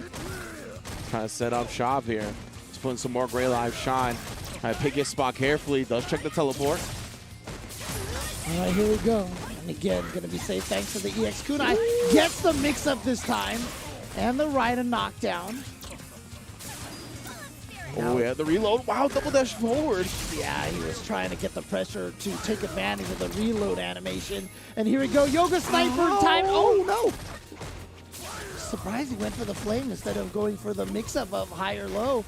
Yeah, Shine is so scared. See, he was so scared of the sniper that Arturo was able just to get right in his face, hit with the standing heavy punch, which is a low. And there you go. Arturo is going to advance 2-0 over Shine. Yeah, and being in that situation, right, it's pretty much a guess from that range, like whether it's going to be the sniper or the low. And considering Shine went out on the Yoga Sniper in the very last round, it's so tough not to try to protect yourself against that option. But that's exactly why Arturo is as good as he is, right? Reads that ahead of time, goes with the standing fears, takes him down, and takes his spot in top 8. Yep, so it is going to be NYCFurby. It's going to be Arturo versus IDom. Oh, yeah. I mean, Brian and Rob were talking about that match a little bit during the pre-show, how, you know, it's gotten to the point now where IDom actually kind of hates fighting against Arturo's Dhalsim. And so Arturo, look, we talk about Punk, we talk about IDom taking this, but Arturo's, I feel like right now, if I had to pick a favorite that's not IDom or Punk, Arturo is the one. It's his time. Could it be? Well, right now we know it's his time to stream the Jazzy Circuit qualifiers on NYCFurby, you know what I'm saying? So he's got to go handle that after qualifying for top 8. At least he can focus on that now, right? His Saturday is done. He will be back tomorrow in the treasured 3 out of 5 land as we drop down to the loser side of the bracket. Let me see it. Of course, I believe we are going to be starting with UIU Kami going up against Space Boy. Yeah, Space Boy, one of the players that they mentioned, that Rob and Brian mentioned at the beginning, as you know, one of the dark horses out there. Really, really strong Sakura player. Of course, Kami he was an Akuma player, now mostly a Seth player, I believe. So yeah, and some Akira. Yes, that's right. That's right. He's been picking up Akira as well. And as you can see, the winner of that will be going up against Shine. So there'll be some continued NLBC goodness over there. So Kami and Spaceboy are coming up. Let's see their insights into this match here via their quotes. What we got first? Got Spaceboy says, "This hand of mine glows with an this hand of mine glows with an awesome power. Its loud roar tells me to defeat you. Take this, my love, my anger, and all of my sorrow." I'm going to need to know where that's from. Like, somebody needs to hit my bat line immediately and tell me where that's from. Amazing. It's like they knew that we were trying to read in dramatic voices today. What's Kami got to say? I feel like his is going to be a little bit more lax, a little bit more chill. What we got? "You should love yourself now." Not tomorrow. Now. That's what I'm talking about. Kami with the self-love, the self-care, positive messages. That's what I'm talking about. All you need is love, and all you need is a win right now, a W, because unfortunately this is loser side of the bracket, so whoever loses this is out of the tournament and out of the running for that prize money. And to get it, obviously, you know, Capcom Cup is canceled this year, but there's still going to be some exhibitions and some cool stuff. You know, we're still going to put on a show for you guys, and the players who qualify still will get to be involved in that as well. But of course, that $5,000 doesn't hurt. So yeah, most definitely. That is the eye on the prize right now, of course. And yeah, this match is just the first round of top 16 losers, right? So they're trying to get into that qualifying match in the top 8. And yeah, it's going to be tough, man. I'm not sure what Kami's going to go for up against Space Boy Sakura. Obviously thought to be one of the best Sakuras in the States, along with that boy Chris CCH. Seth or Akira, I think he's going to start with Akira, but again, it is 2 out of 3, right? So it's a little scary, but you might want to use that newer character, try to catch your opponent off guard. Yeah, he is going with it. And I think, like, Kami, in terms of what he wants out of characters, if you look at Akuma and Seth, I feel like Akira kind of fits that mold as well. Very fast walk speed, good normals, has great conversions on the ground, so you can definitely see him vibing with this character. Yeah, and fun fact, this is not the first game that these two have been able to fight each other in. In the very first rival school, Sakura was a hidden character. So there you go. The facts, the lore. Okay. Akira, of course, you know, one of the newer characters, if you're not familiar with her as much. Really, really good footsies, but Space Boy says, you know what? I don't care. Yeah, I mean, Sakura's got that in abundance too. We talked about the walk speed, the range on her normals, and the baiting out. Kami is definitely one that is never afraid to let the EX reversal loose. So Space Boy already well aware of that. Yeah, and of course, that's also one of the most punishable EX DPs in the game. I mean, she is negative forever. Yeah, you're gonna plan a picnic. You're gonna plan your future and then punish her. Which major am I gonna take? Oh, that's right. I gotta punish a DP now. You can switch it a couple of times. Oh no! A little bit on a late cancel. You can cancel on one of the later active frames, and that's why that didn't connect. Yeah, Kami coming into the crescent kicks right there, actually catching Space Boy. Trying to take his turn a little bit early. Yeah, he has not been able to get that jump in versus Space Boy at all. He's trying to catch Space Boy when he's pushing buttons. Out of there! No help from the brother there. He didn't buy Daigo's book. Not a fan. Meaty set up, gets the throw. Here we go. Just these one hit. I like the V-shift option. Oh, Akira, so you better buy that book, son. Put some respect on my brother. But there you go. There's some good examples right there of Akira's excellent buttons on the ground. And here we go. Finally get the jump in is going to pay off. To the corner you go. And that just shows, right? Sticking with the game plan, being persistent. Eventually catching Space Boy off guard. Nice conversion here. Definitely on the verge of stun. This is a guess for game, honestly. Oh, and you guessed wrong. Yeah, crush counter, take it to the skies. Oh, put her on the Walk of Fame with them stars. Man, you chose poorly. And there you go. With the EXDP blocked, gets the stun, gets the victory, and Kami. Space Boy looks super dominant that first round, and Kami, nice adjustments here to take the next 2 rounds and actually go up 1-0. So he's looking strong here right now against Space Boy.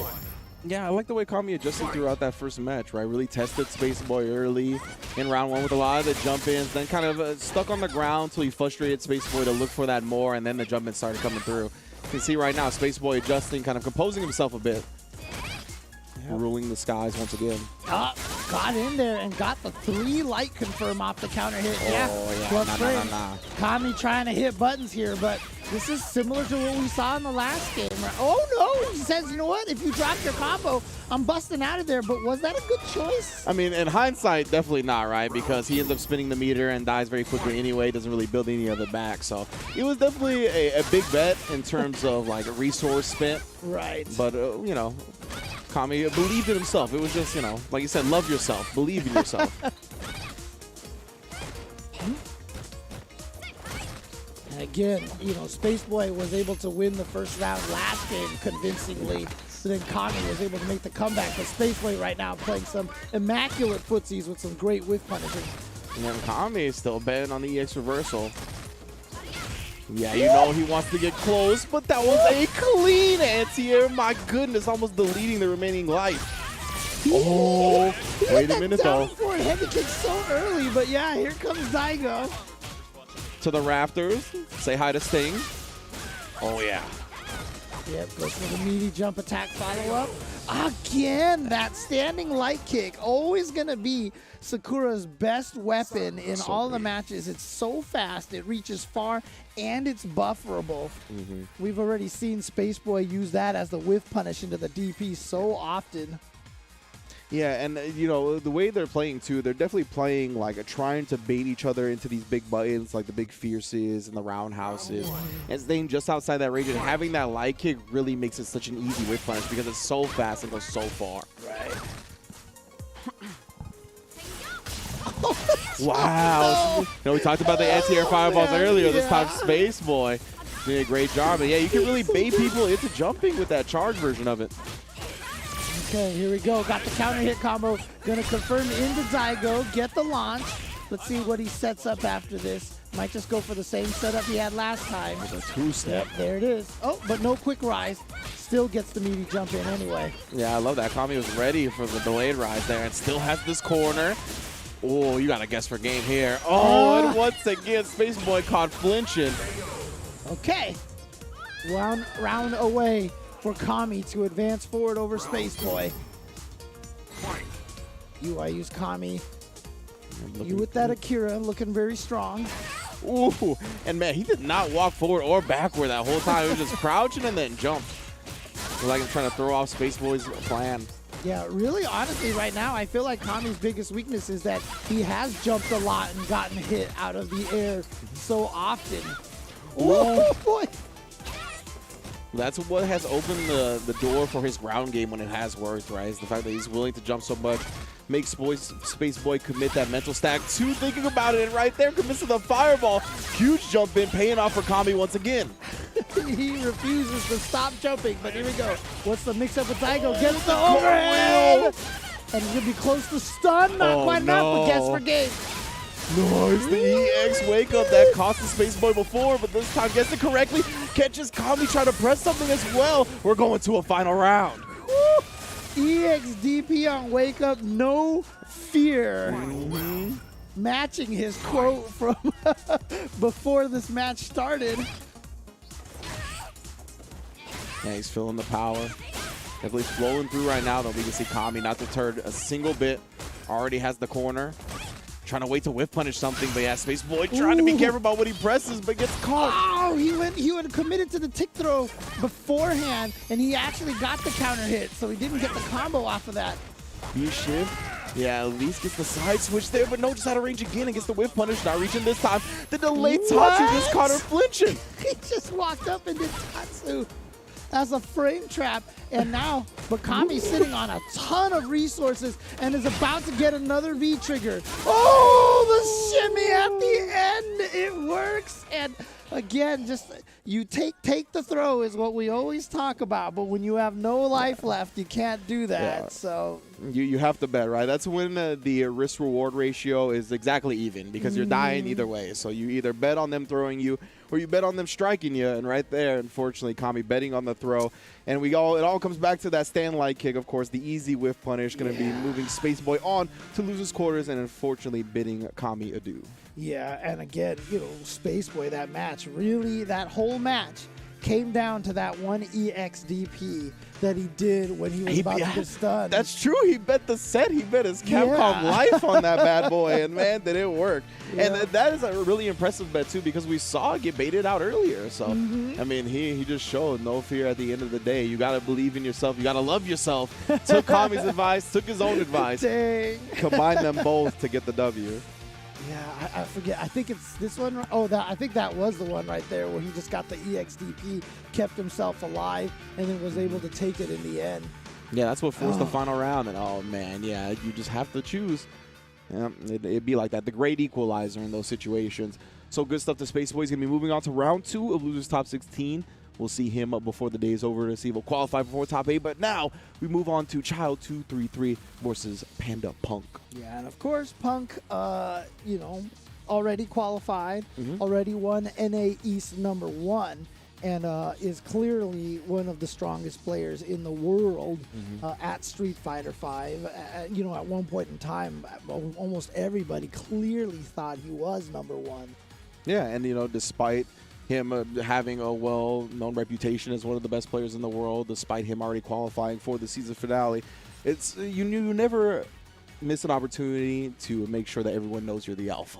You know what I'm saying? When you're the alpha, you make sure that you take every chance to assert dominance, and that's why he's doing it here once again. He'll be in top 16, going up against Child. What do these players have to say before we get into the match? Okay. Looks like we're starting with Punk here, and he says, go get that Alpha Academy merch at https://punkthegod.merchforall.com. You got to set a fine example for the academy. Remember, you got to let them know who the alpha is. And if you want to be part of that academy as well, there's the link to go get the merch, baby. I see it. I see it. I'm seeing what the tactics are here now. It's smart. Use your quotes for promotion here. I see how it works. We need them promo codes next. Child233, what you got to say? Punk don't like me as well as others. I'm just here to play, honestly. All right. Well, you know, okay. At the end of the day, we're here to compete against each other. Doesn't mean we're all going to like each other, but at the end of the day, we'll all leave it all out on the fighting game stage, and we'll see what happens. Child, of course, rocking that Balrog, who has seen a lot of success here in the latest iteration of the Capcom Pro Tour. Punk, I believe, rocking the Luke most likely. Of course, we know him for his Karen and a couple of other characters, but I know he's been playing a lot of Luke since the character dropped, believes in the character heavily. That's what I'm expecting today. Yeah, I mean, the very first time I saw the updates from Nakayama-san and Matsumoto-san, as soon as I saw Luke, I was like, oh, this is going to be a good Punk character. I was like, these whip punishers are too scary, man. These whip punishers are too scary. So not surprised that Punk has taken a liking towards the character. But, of course, he's already here in loser's bracket, having lost to Cozy Phil's Falk. So, you know, definitely not invincible here. But, you know, once your back is against the wall for a player like Punk, I think that's when he's the most dangerous. So Indeed. And the Predators definitely turn it up a notch when they get into the losers bracket. So we'll see. And Luke on Balrog on paper, I think Luke will be able to do a decent job. We'll see how Balrog dances around the projectiles, perhaps. I'm expecting V-Skill 1 because of that, but we're not going to get that. We're going to get the V-Skill 2. Okay, and so we're not going to get the Luke. We're also going to get the Karin. All right, well, whoops. There you go. So he's going back to the Karin here, perhaps not feeling comfortable. I mean, look, Boxer, we've talked, I mean, people at first when the season started weren't talking about how strong he was, and I think he might be the highest qualified character in CPT now. Yeah, something like that, There's like 4 boxers, I think. Whoa! Back to back with the V-shift. Dang, okay. 2-time platinum, but you're still in the corner. Didn't get the royalty check. And nice thing about it, of course, if you get that V-break slowdown, you do build back a little bit. Here comes Punk now with the pressure. This is controlled gaming right now. Ooh, no forward dashes for you. Chooses not to spend any meter in that combo. Yeah, keeping it locked, perhaps preserving the meter for next round. Wait a second. Caught him walking backwards. Man, Balrog be hurt, and that's why you see Punk not reaching that time. Knows the risk-reward scenario there. Oh, I was going to say, don't get into range of that overhead, fam. Sneaks it in. The Ugg boot's doing work. Oh, man. Yeah, nice timing to sneak that in there. Tried to punish the V-skill, but that neutral jump is going to punish the dash punch. Punk reading them like a book. Counter hit. Oh, yeah, left him on the one hit before stun. Ooh, let him know. Oh no, Punk is toying with him. He's playing with his food. Oh, okay, there you go. Yeah. Let him know. I mean, Child already said it, right? Punk doesn't like me. He's just here to have fun, but Punk is here to send a message. He's always trying to send a message. I don't think there's a single point in time at which Punk... I mean, it's tough, right? When you are a player of Punk's caliber, you know that everyone's going to be watching every match that you play, you know, and analyzing it. So Yeah, it's not, it's definitely got to be sending messages with every single match he plays. Yeah, that's a great point, right? Is that at the end of the day, the target's on your back, and then the lights, the cameras, the views are going to be on you whether you like it or not at that point, when you're in a situation like Punk is in. So, I mean, why not at this point, right? Again, asserting the dominance of the alpha right there, You just try to give him a suggestion. Get your caffeine up, get focused with the tea. I feel it. How many times have you seen like a superstar basketball player have an off game and everyone's like, "What's wrong with him? Yeah. What's going?" Yeah, So it's like you're never at a point where you can take a break like that. So Punk out here trying to show that he's the alpha, trying to show that he will. I mean, he's probably trying to repeat what Nephew did, who won both NA Wests, and so Punk wants to be the 2-time NA East champion as well. I mean, the rest of his competitors are watching this tournament along with him. So at the end of the day, that's going to be a message sent to them as well. It's like, this is the type of zone Punk's in. You might have something to worry about, You always do if you see him in the bracket, but this might be a different type. All right, here we go. Match number 2. Let's see if that whip punish was kind of gnarly. Guys, so fast.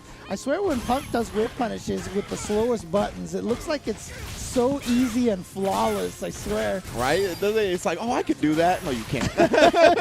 He makes you think you can. Oh, man. Oh, speaking of whip punish, again, the confirmations from that crouch medium kick, and now just looking to put a bow on this round. Oh, wait a minute. From downtown, the overhead, tries to go for the throw. Nice throw break, and yeah, that's close enough for Punk to punish. And that's the key to fighting Balrog. That light dash punch is the key. You want to be outside of the range so you can whip punish it, or close enough that you can just straight up punish it on block. The window of distance in which it can be safe on block,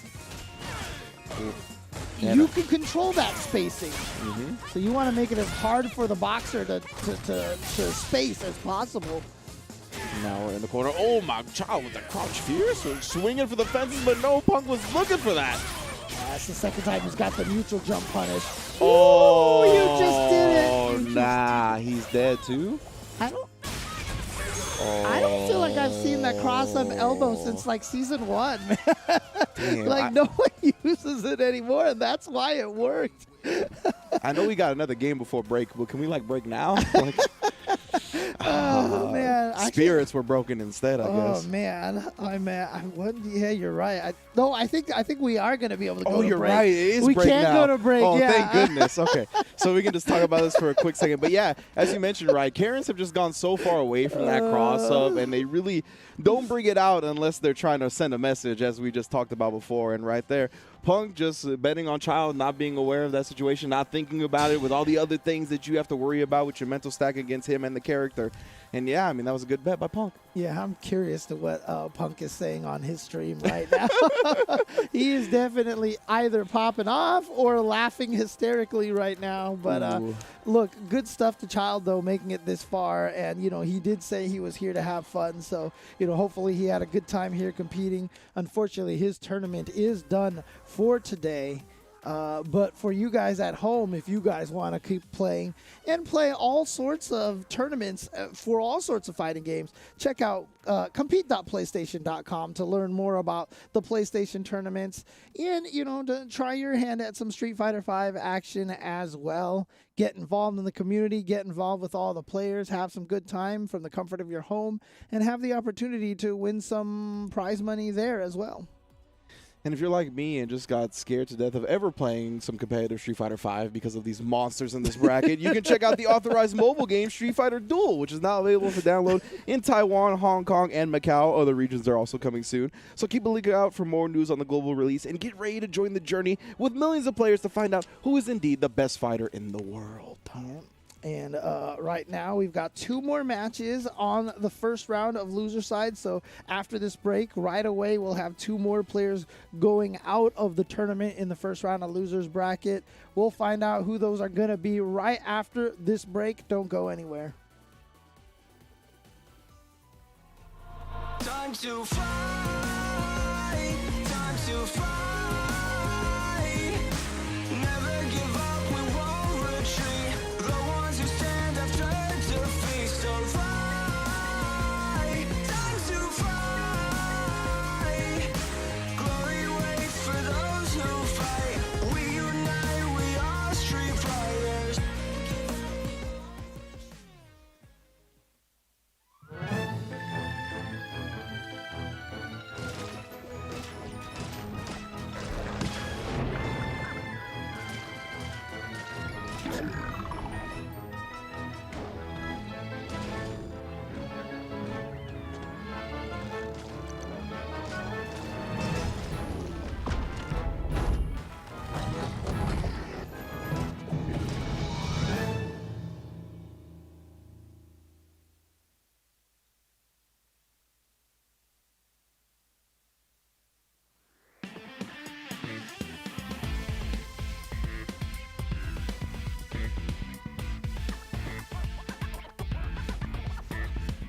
So, you really want to go through the trouble? Fine.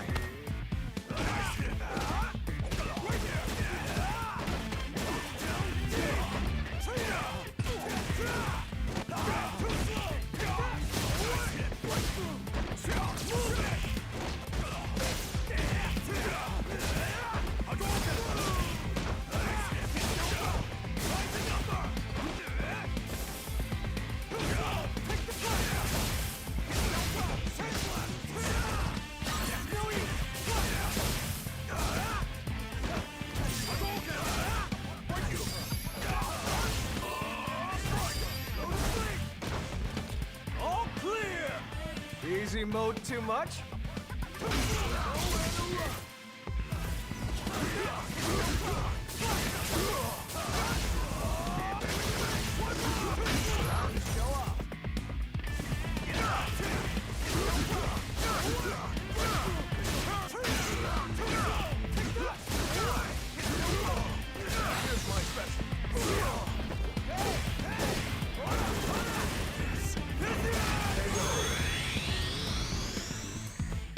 Sucks to be you. I'm always ready for a fight.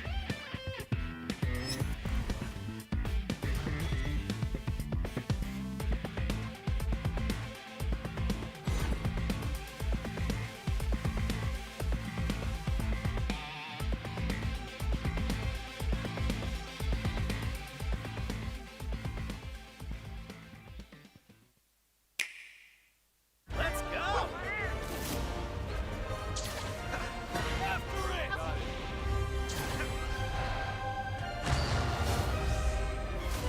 Fear my strength! Have a taste of this! Don't take this personal! I'll show no mercy! This is for my fellow hunters!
And welcome back, stand-up citizens, miscreants, and the collective of the fighting game community. We are back with another edition of the Capcom Pro Tour. Once again, this is NA East 2. We are almost down to that top 8. We're almost down to it. We got a couple of top 16 losers round 1 matches to go, and then we're all into the qualifiers from there. Yep. Coming up next, we're going to have Hornswoggle going up against Maximus. I ain't seen my man Hornswoggle since he got his butt beat at WrestleMania, son. So we'll see. I'm glad that he's transitioned to a fighting game career, but, you know. Yeah, and if you're wondering why he Maximus has listed himself as Hoji. Hoji is one of his training partners, and he gives Hoji a lot of the credit for getting to where he is. So I think that's just one of those, just showing some love to his homeboy right there. And so, yeah, I mean, I feel like we have to say their full names every single time, right? I mean, sure, James, you can do that. All right, fair enough. But yeah, Hornswoggle and Maximus. I mean, you know, a lot of times people say that you don't get to choose your handle. I feel like Maximus definitely chose that one on his own. Oh man, you think that's an original, huh? Yeah, and I'm curious, you know, what kind of quote we can expect from Maximus. So I'm really curious to see what he has to say here. We'll start with Hornswoggle. Okay. I'm not familiar with my opponent. I just hope for my own sake that it isn't a Luke player. All right, well, knows what he wants to avoid. Maximus, and from what I know, does not play Luke. What does he have to say, though? Maximus says, I am faster than the speed of dark. What the? All right, again, Kyobi, hit my line, hit my bat line. Tell me where that's from. I figured out that the G Gundam was the Space Boy quote, I think it was. So we figured out one.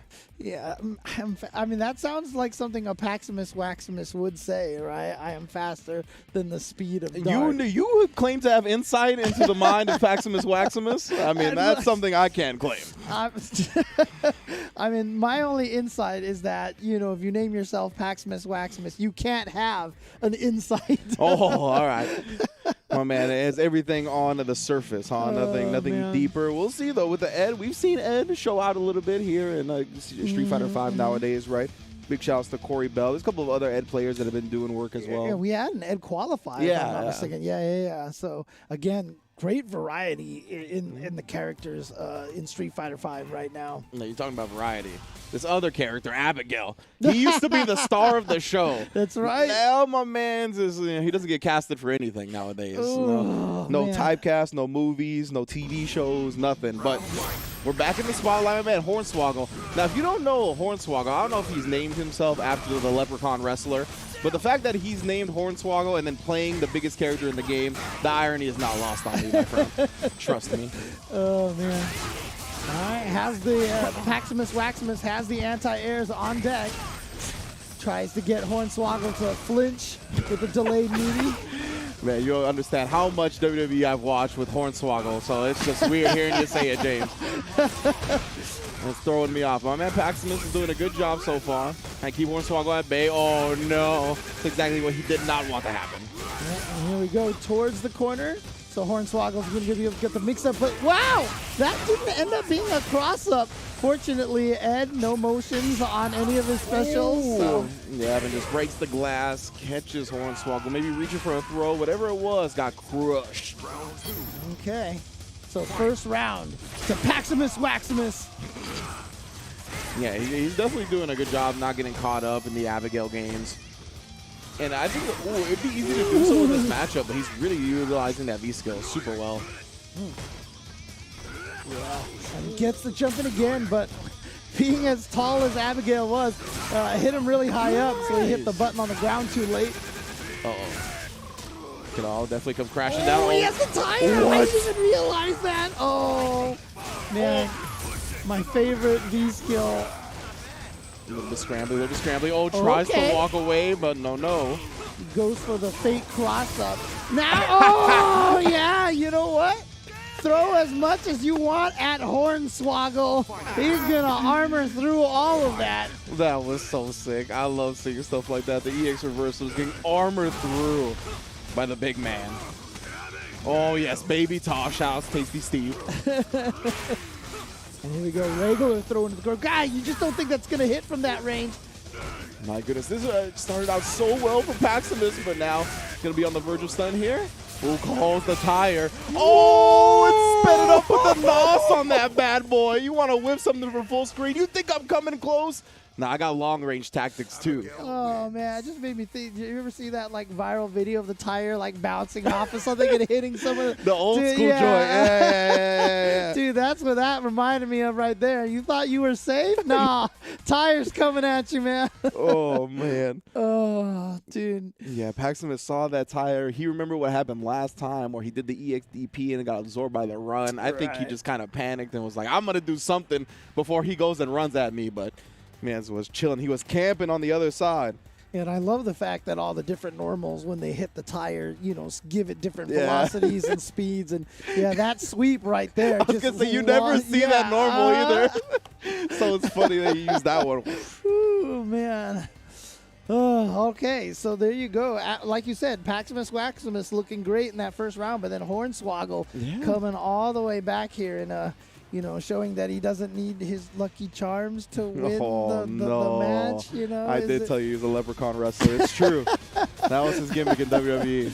Man. That definitely reminds me of that Kami Spaceboy set, though, right? Because we saw Spaceboy take that first round, and we were like, oh, man, it's going to be good for Spaceboy. But then Kami just really turn it around. Sometimes that one round of intel is all the difference. Oh, yeah. Oh, missed the anti-air, and here we go. The tire's coming back. Oh, no. Oh, man, the hit stun on that thing.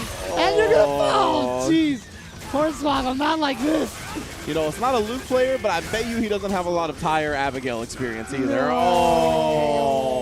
Another perfect. Building off that perfect he ended the last match with as well. Oh, back-to-back perfects. It can't feel good if you're Maximus. Oh, man. Oh, no. This one's starting off poorly as well. The drop kick from the rafters.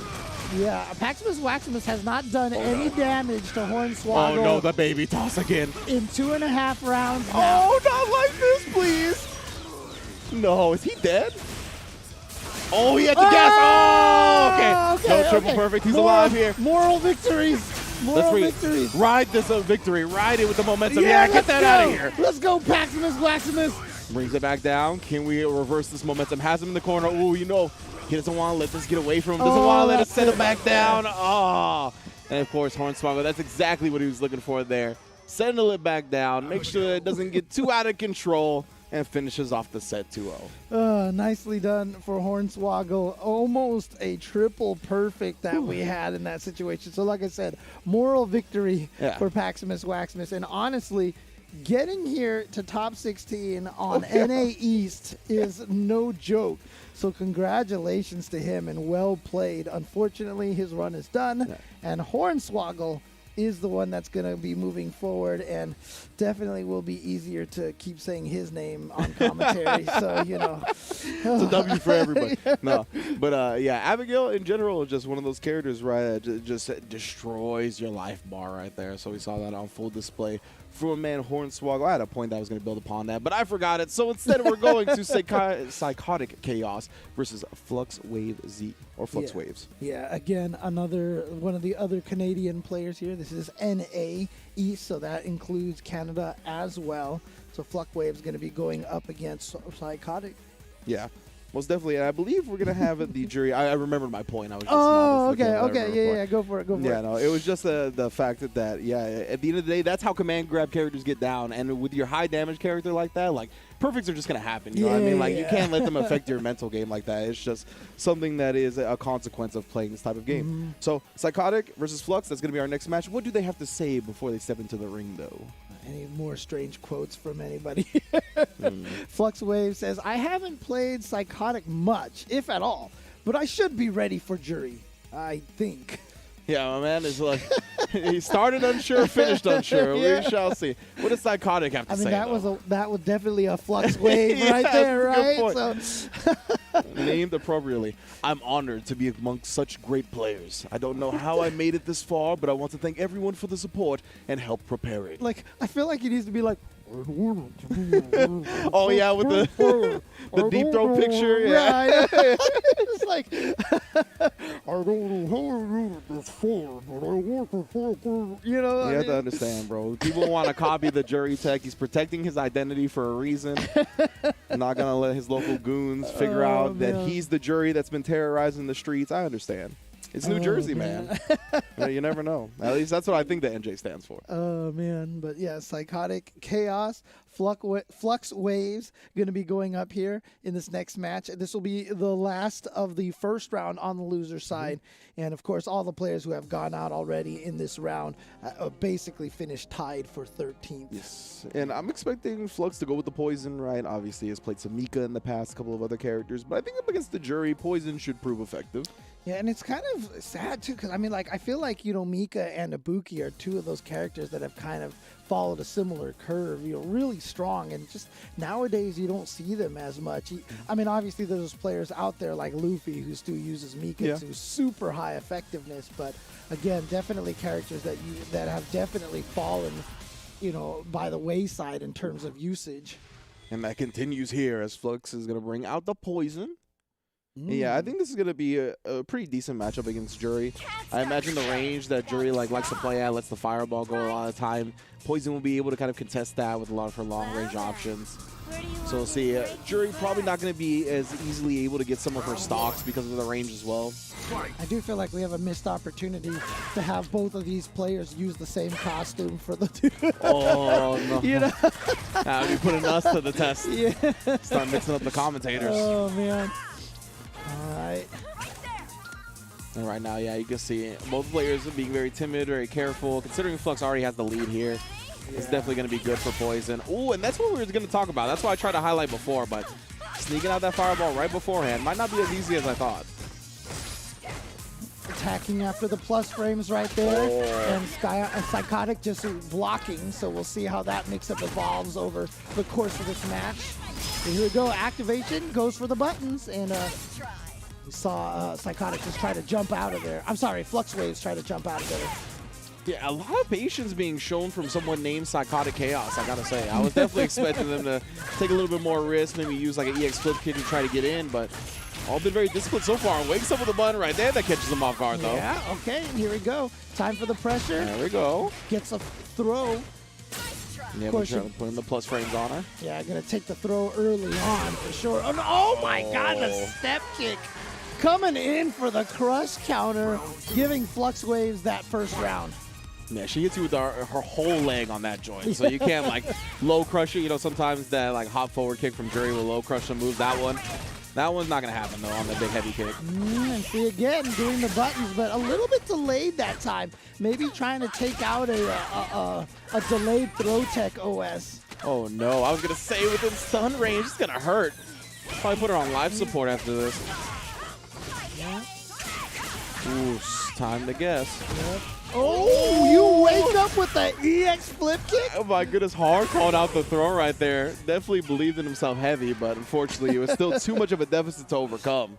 Yeah, I mean, you had mentioned that he's been playing pretty calm, but twice in a row with some crazy wake-up buttons right there. But he's going to have to do a lot more than that right now. But, of course, Flux Waves, is one of the way that he's been playing Poison on the defense, one of the reasons why Psychotic hasn't been able to get in there at all. And this dude, Flux Waves, he's been grinding since this game's come out. Like, he's one of the first people I ever met traveling to commentate this game, like, at the early Red Bull stuff. So okay.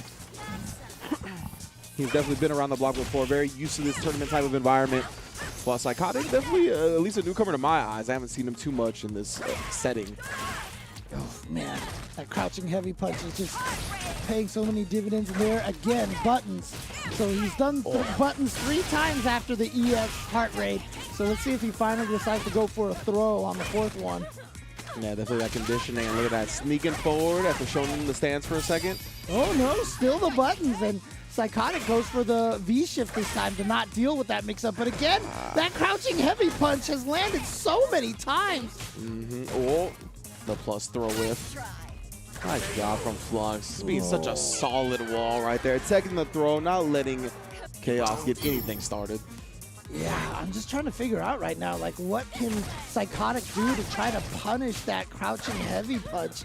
He's just got to risk the jump from time to time. Yeah, he definitely has not been risking the jump pretty much whatsoever. We saw, an EX flip kick for the wake up, but not really to try to low crush that at all.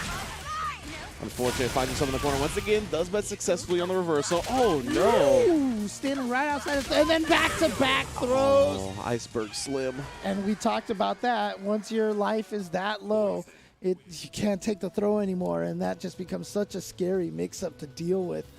Surprised Psychotic didn't go for the throw tech in that situation, because usually at the end of the round, everyone's so trigger-happy on that throw. Yeah. But Flux had the right read, and Flux Waves is going to move on.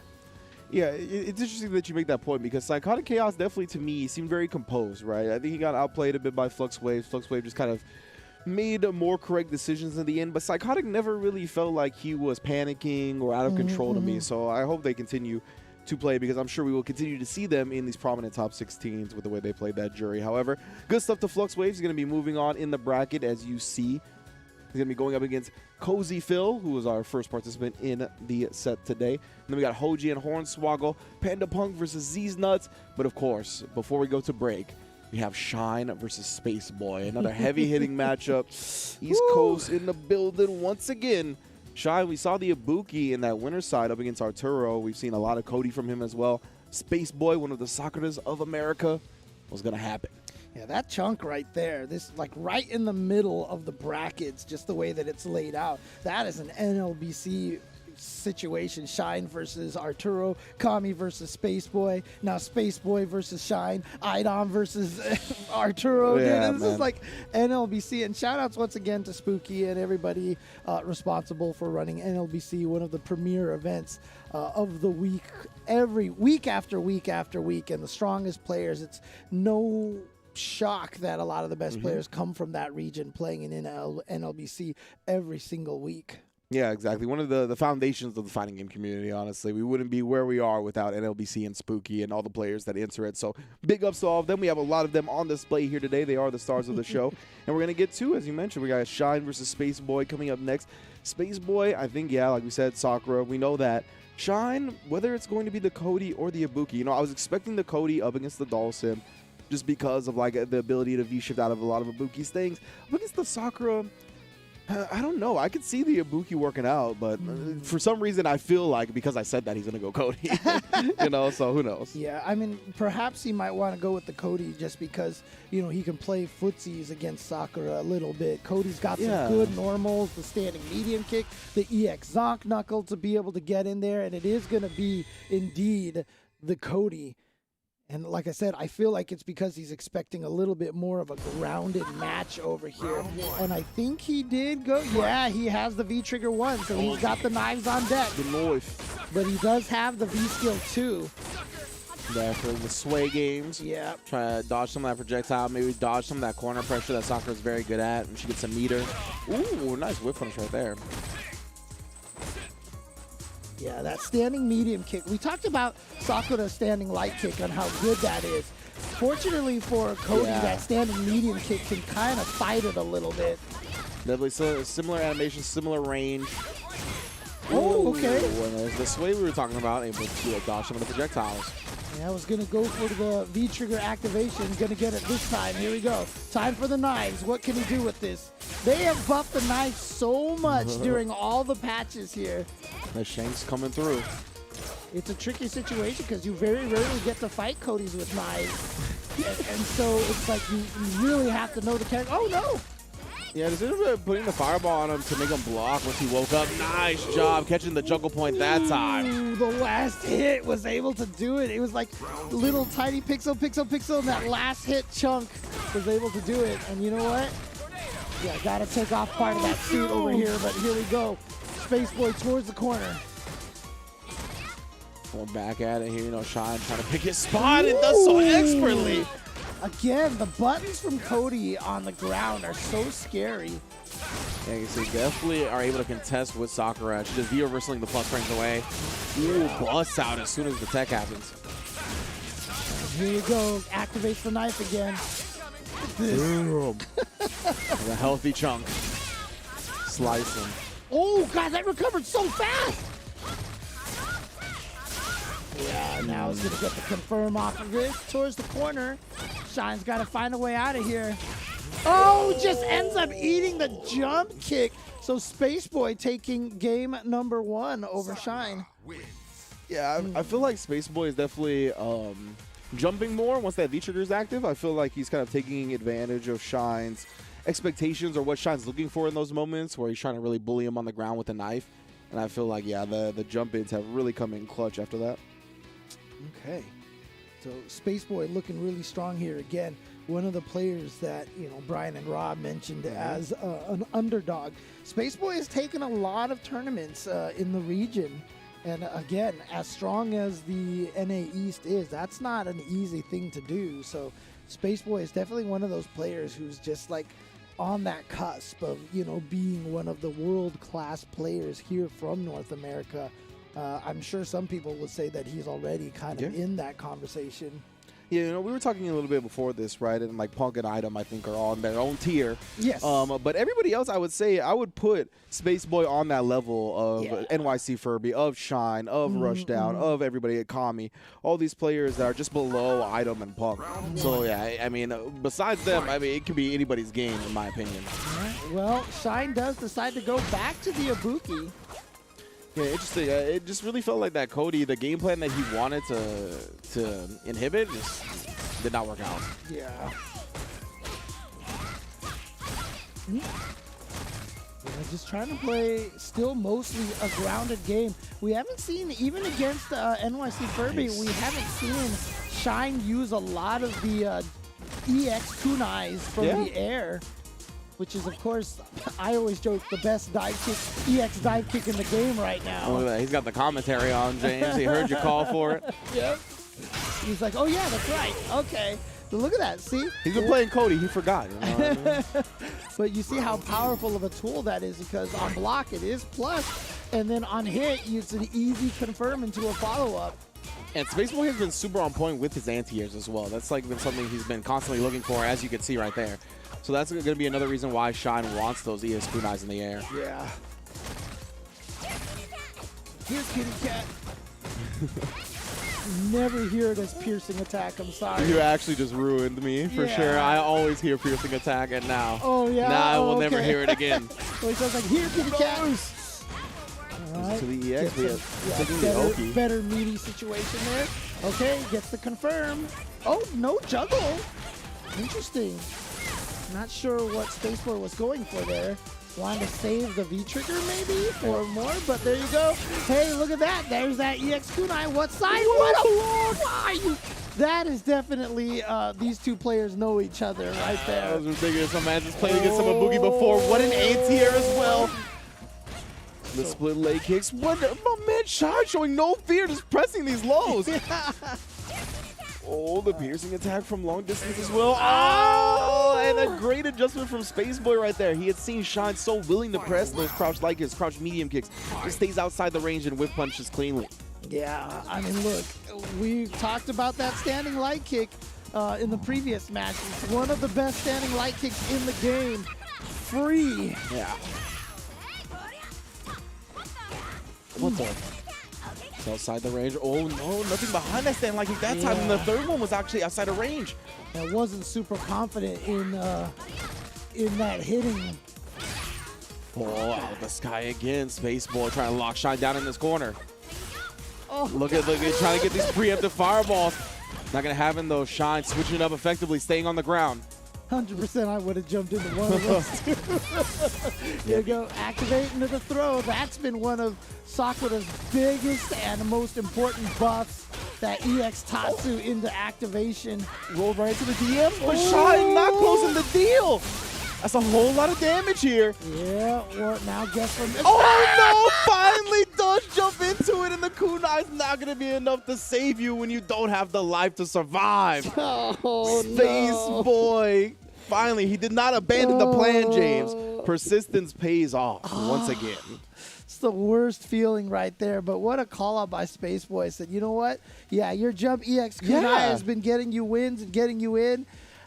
You're going to do it right now. Whoop. And then an up fireball, and there it goes. So. And what a time to do it, too. I like that he tried to do it earlier as well, just trying to catch Shine, do it. But in a situation like that, where your back's against the wall, you're on your last life. Like, if you lose this round, your tournament's over. Right. Players go to those patented signature character things, right? The things that you always rely on. EX Kunai is one of those when you play Ibuki, and he just called it out perfectly. God, I almost want to say thanks, MVC, because I think it was the Versus series where she first got an up fireball.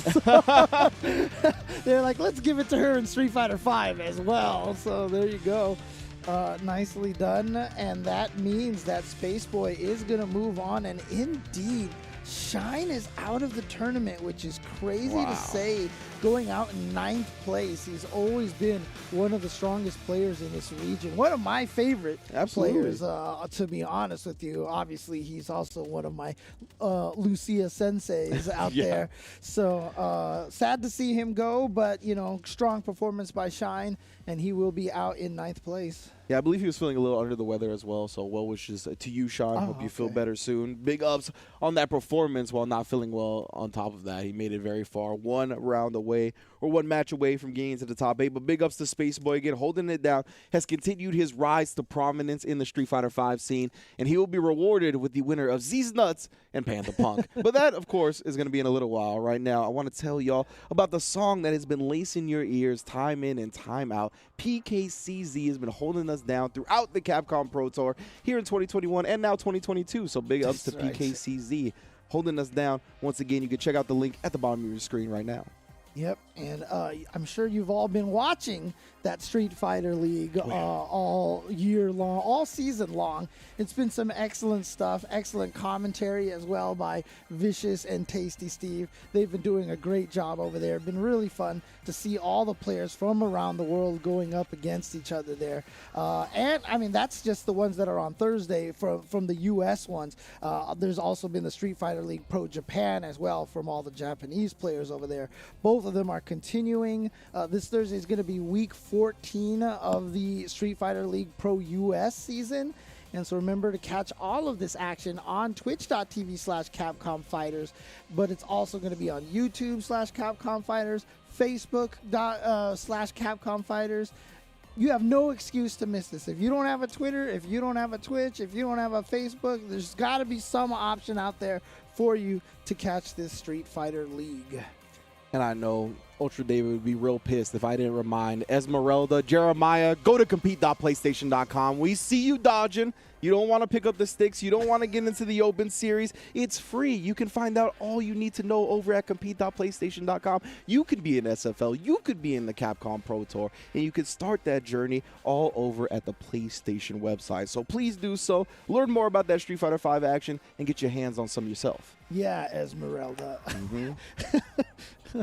That's the Ultra David used that name. I only used that name during Dungeons and Dragons. I was like, yo, you know somebody like that in real life? That's a dope name. But anyway, of course, check that out, everybody. We are going to be right back here on Capcom Fighters with the remaining 3 matches to find out who qualifies for top 8. Do not go anywhere. Time to fight. Time to fight. Never give up. We won't retreat. The ones who stand after defeat. So fight. Time to fight. Glory waits for those who fight. We unite. We are Street Fighters.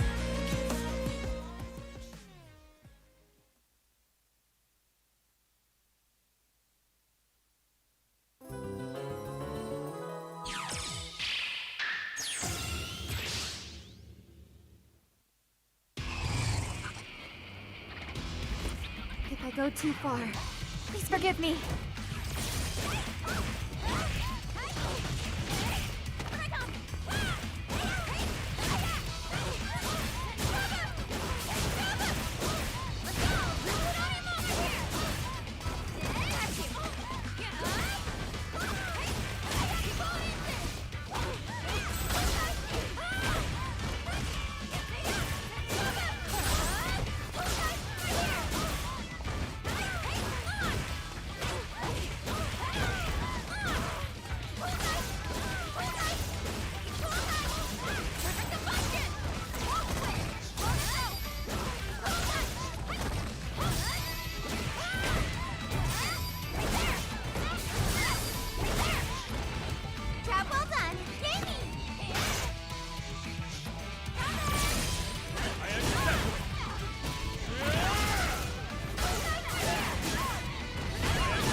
Lock and loaded, it's time for war. Can't start the show without the star. This is the path of my destiny.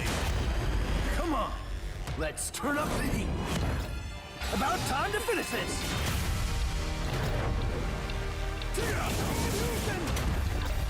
See what I'm really made of.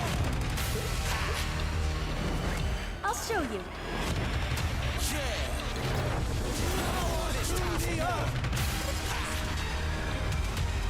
How do you like this? It's time for war. That is the truth of what you must seek.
And welcome back, everybody, to Capcom Pro Tour NA East number 2.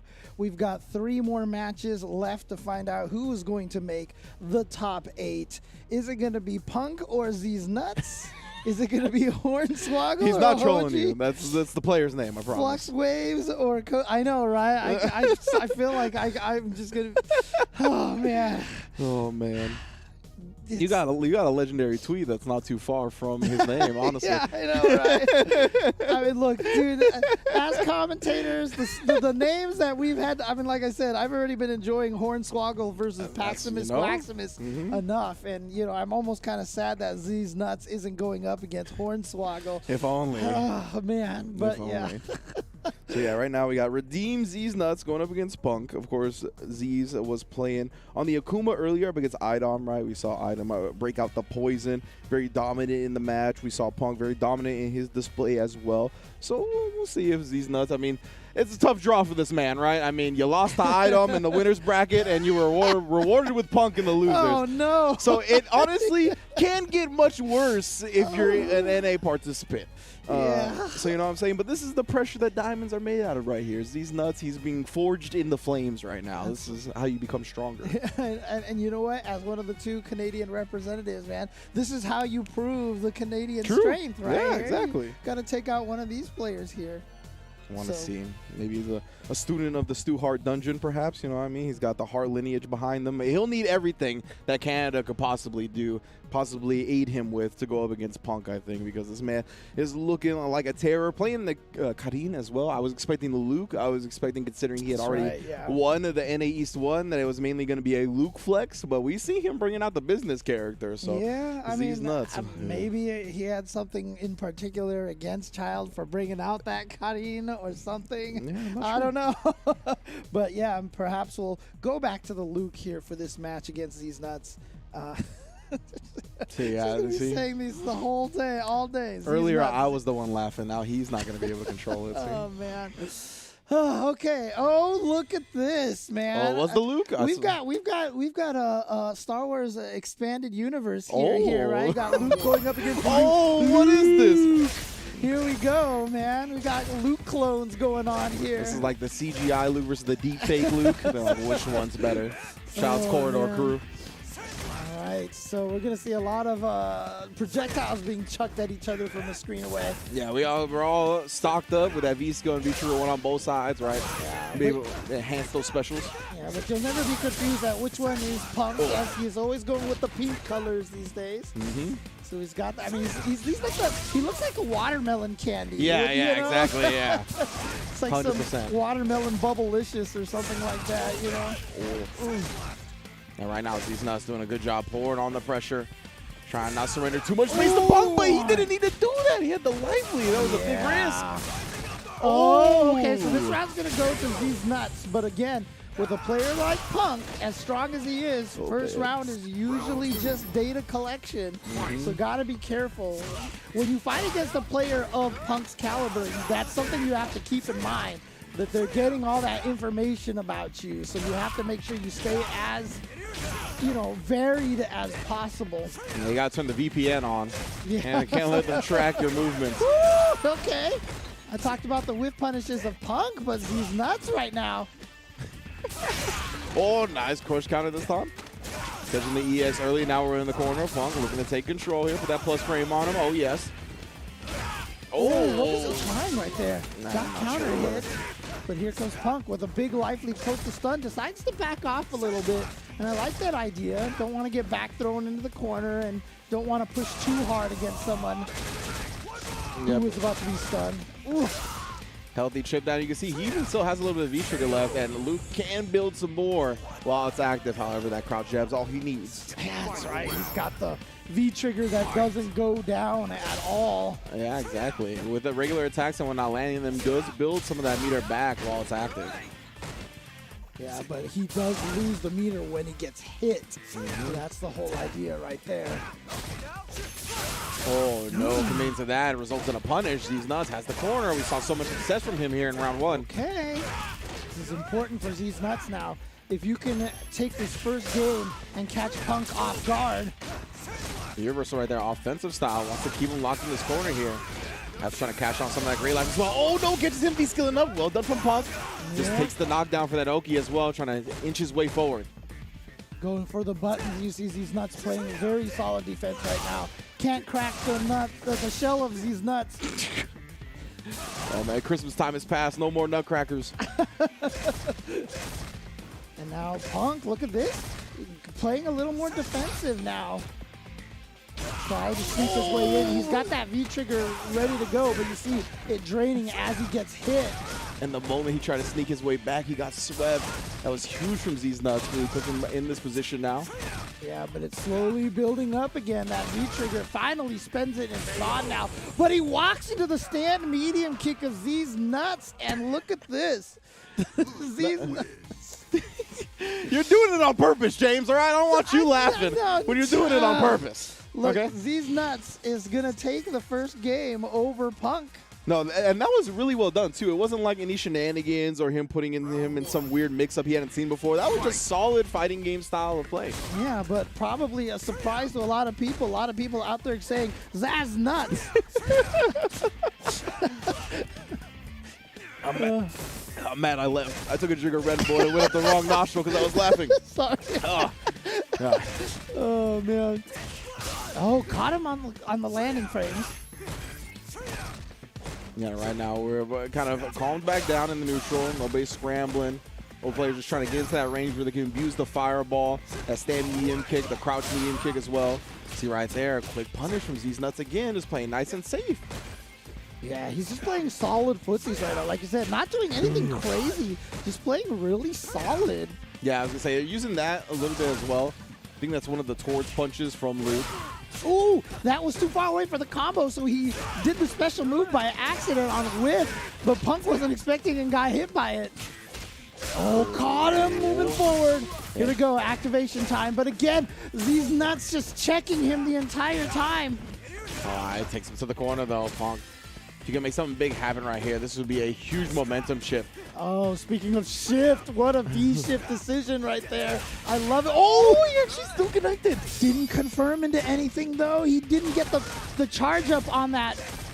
Yeah, unfortunately, he didn't reach level 2, so not much of a juggle afterwards. Watch out for the chip. He was going for chip. I was just about to say you have to watch out for the chip damage, but now Zisnuts coming in here fully charged. This is fully charged Zisnuts. Oh no, yeah, it's going to be a punish clean this time. Punk just takes a little bit of a punish. Again, not trying to go with any charge stuff or any EX. Instead, the crush counter on the Towards Fierce. And see, that is a great button for Luke. Takes him quite far. Ooh. And look at this, the life lead now. Crush counter, gonna be big hit. He tried to go with the big combo right there. Ends up dropping it a little prematurely. Punk gonna take the side switch on the crush counter. Looking back towards the corner, we got an activation as well. Just takes the throw for now. Here we go, scary time. But again, Zisnuts not scared to press buttons. That should be it. He's got the crit. No! Oh, it is not it. Remember, you have to hold the button for exactly the right amount of time, but it doesn't matter. Zisnuts taking it over Punk, and Punk has been eliminated. How do you like Zisnuts? They have been redeemed, and even more so. My goodness gracious. Zisnuts taking it over Punk. Definitely not a sentence I'd ever thought I would say in my life. But here we go. Anything could happen in the fighting game community. Anything could happen in the Capcom Pro Tour. And I say that, but Zisnuts played so well. Yeah. Super solid the whole time, right? Despite the hilarity and absurdness of their name. They played it so solid the whole time. Like, it was just straight grounded styles, nice solid anti-airs, solid footsies, really picking his buttons well, kind of conditioning with stand medium kick and then getting out of that range and going with that Towards Fierce. Just expert all around. Yeah, and it's always one of those hard things about a mirror match, right? Because whenever you play a mirror, when you play regular matches, there's the ranges that you know that you can get their buttons to miss and you have the ability to hit them back, or you can hit them and they can't hit you. Mirror matches, everything is even. If you can hit them with the button, they can hit you with the button. Makes it a little bit trickier, and it seems like Zisnuts is probably a little bit more dedicated to Luke than Punk. I mean, Punk, that's all Punk has been using. And he's probably going to learn a lot from this match as well. So I don't want to say like Zisnuts has more experience with Luke than Punk does. But I mean, Punk, of course, you know, the split focus. He's definitely been taking money in other games. You know what I'm saying? Exactly. He's definitely been on the grind for multiple things. So big ups to him coming through. And like we said, he was the first winner of the NA East 1. So already qualified for the season finals. He's good to go. Zisnuts is good to go as well. We're going to see them tomorrow for that top 8. But next up is going to be Hornswoggle and Hoji. Ho, ho, ho. Here we go. Hornswoggle versus Hoji coming up next in this match. And again, Hoji probably going to be going with the Cody, and Hornswoggle with the Abigail. So we've got the lore match here, right? So yeah, we've got the mayor of Metro City going up against Mad Gear. Okay, that's what I like to hear, right? The lore. Maybe we get some enhanced specials or whatnot.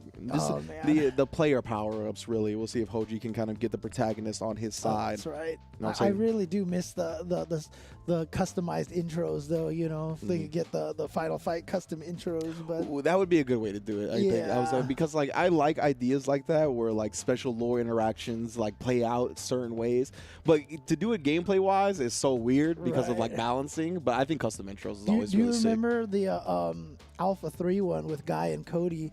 They would come in there and break a bunch of cans, and that's sick. Guy would like do his move where he drains his own health, but the can drops an item and he picks it up and gains his health back, and it says like gum or something like that. I like stuff like that so for sure. Sick.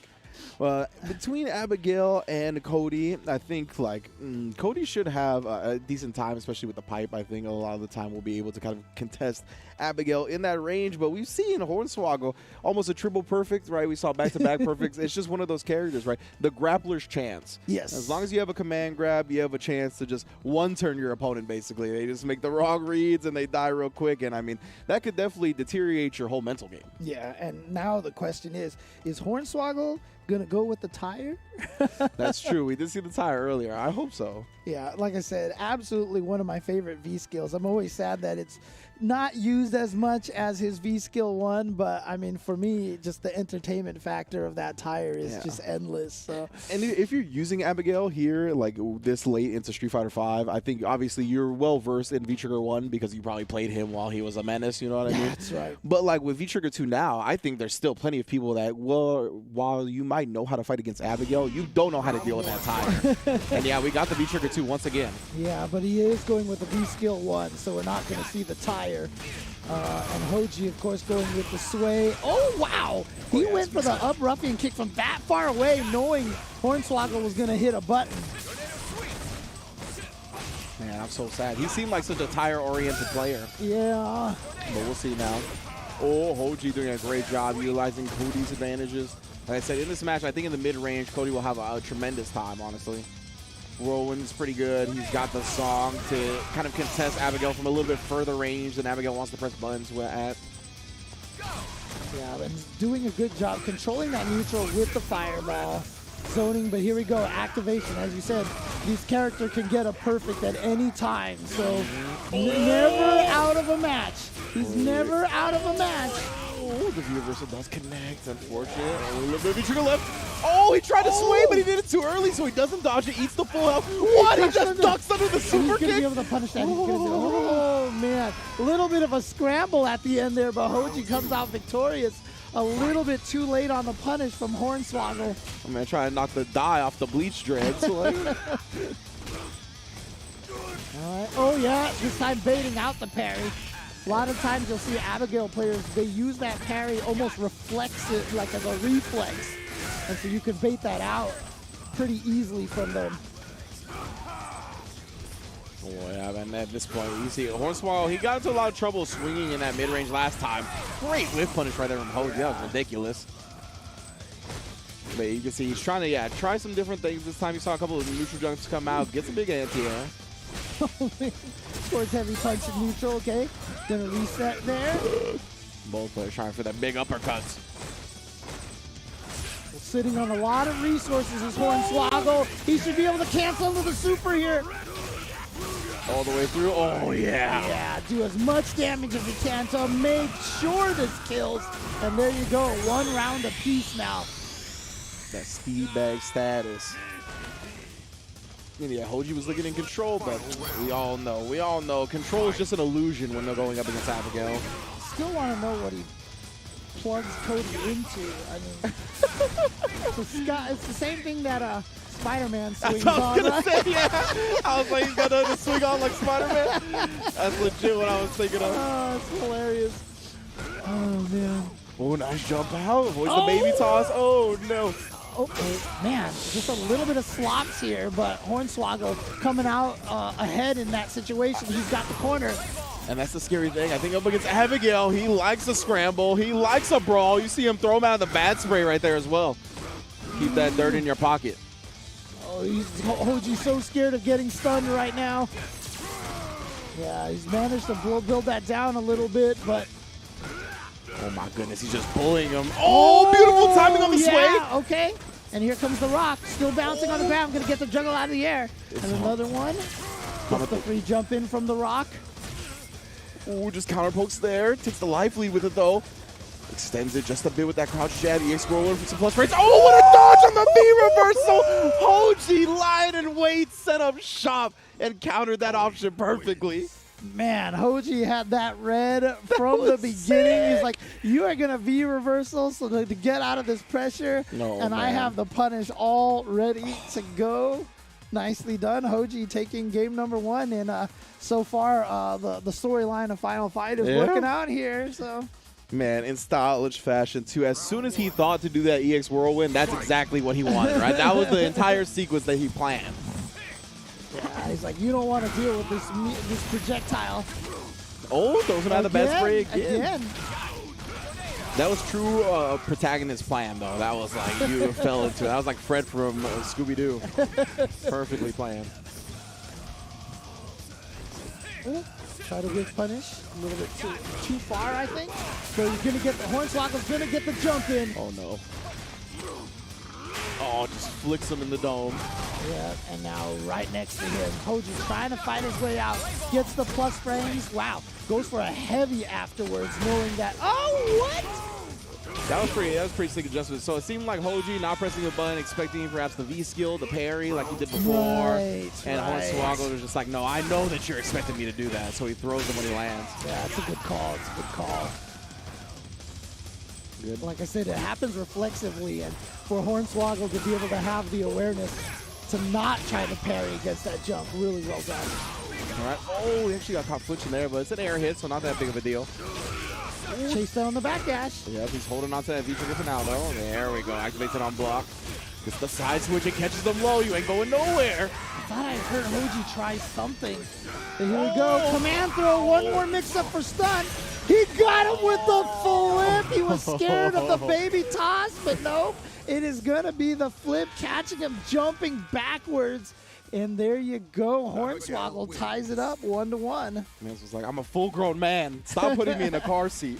Did not matter, bro. But that's why, right? That's why you establish throws like that early so you can present something like that later, get your opponent thinking about it, and then you switch it up. You beat the option that beats them trying to beat your previous one. And Cody's sitting in the chair right now. He sees the dynamite, continues counting down.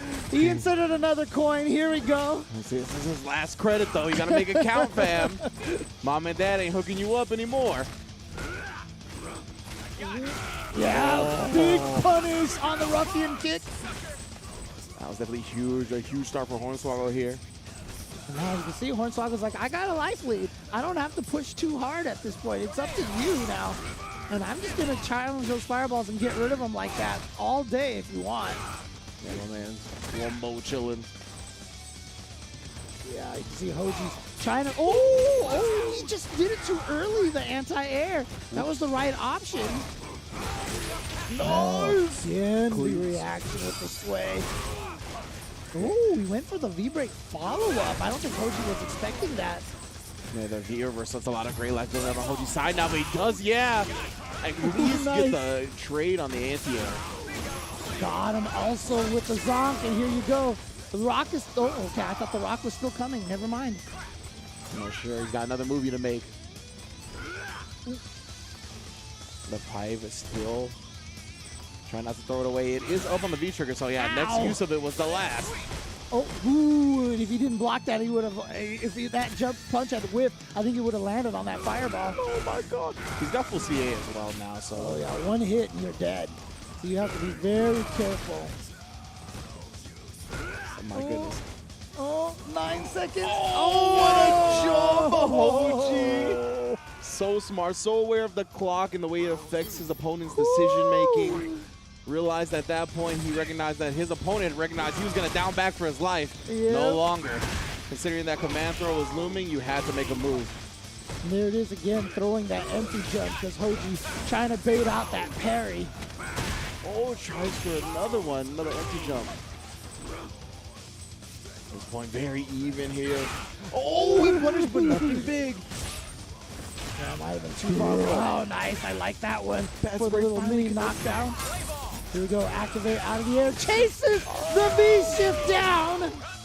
Yeah, I think he just wanted that to get the corner, but it ended up working out perfectly, and he runs into the rock for the stun. Not actually converting properly, though. EX zonked to close the distance. You thought it was your time to play?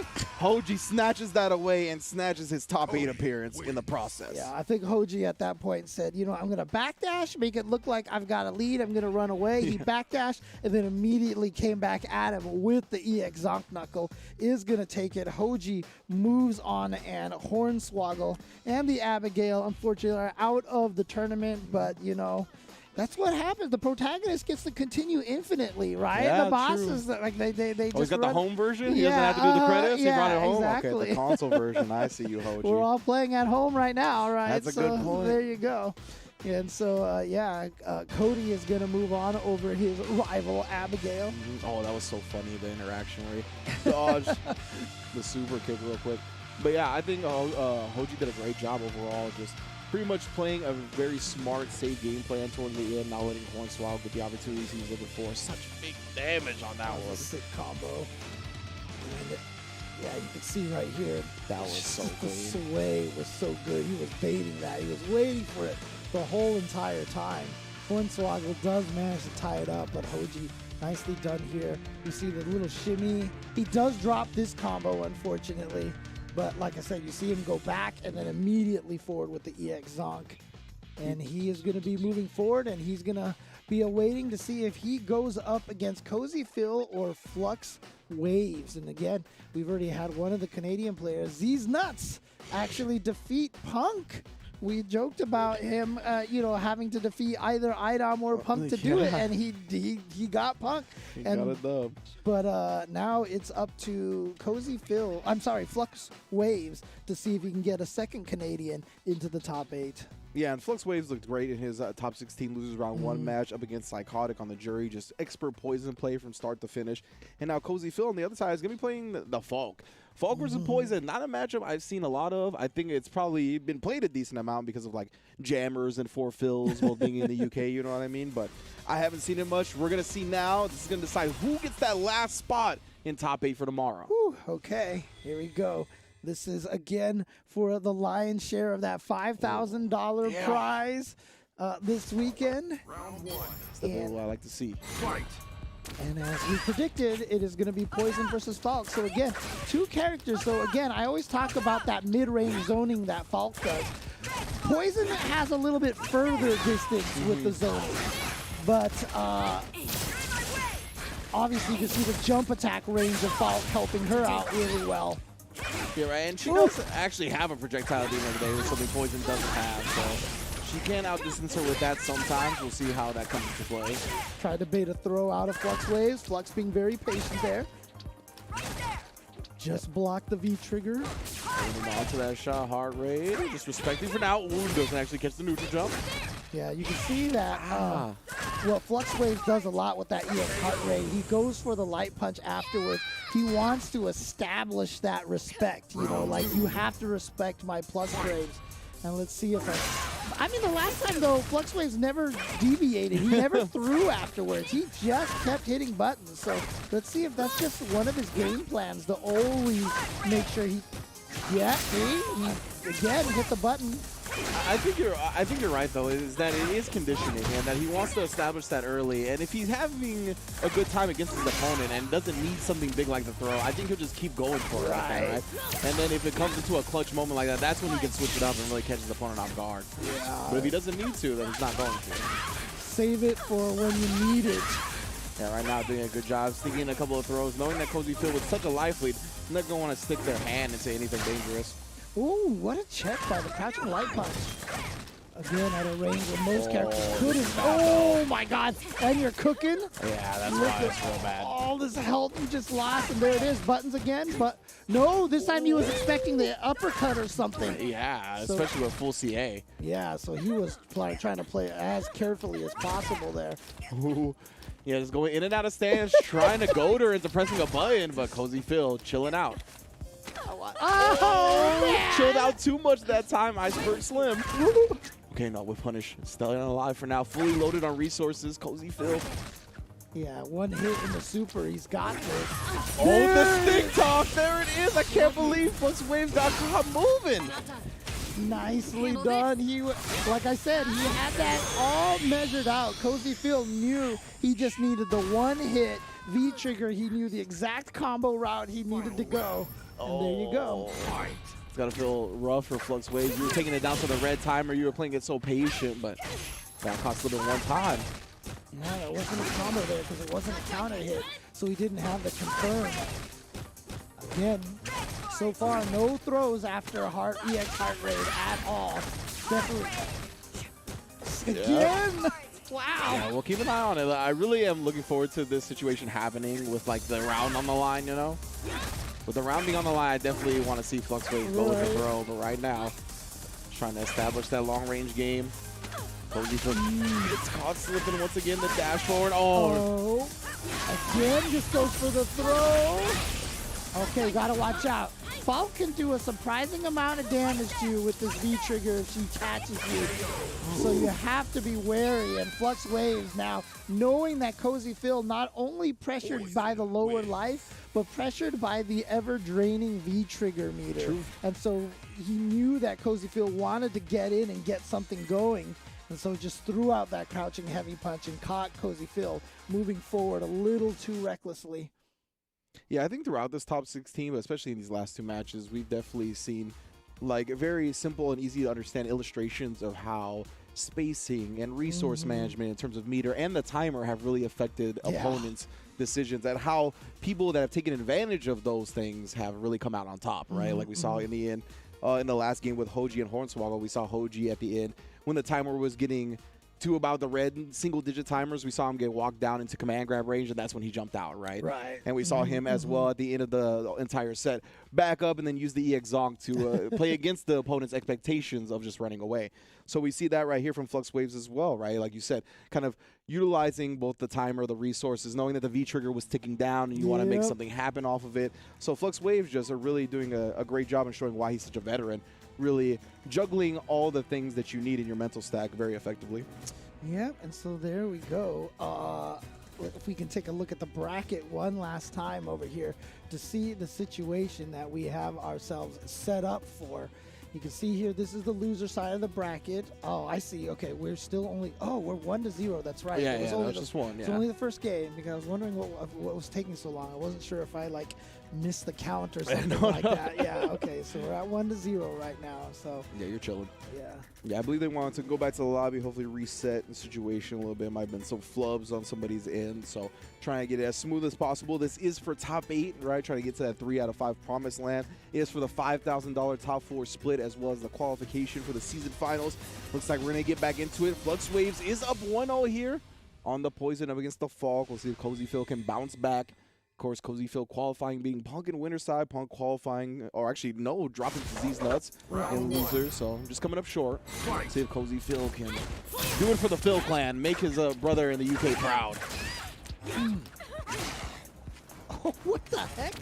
The standing light punch hit the whip from so far away. Interesting normals interaction. Stick versus whip.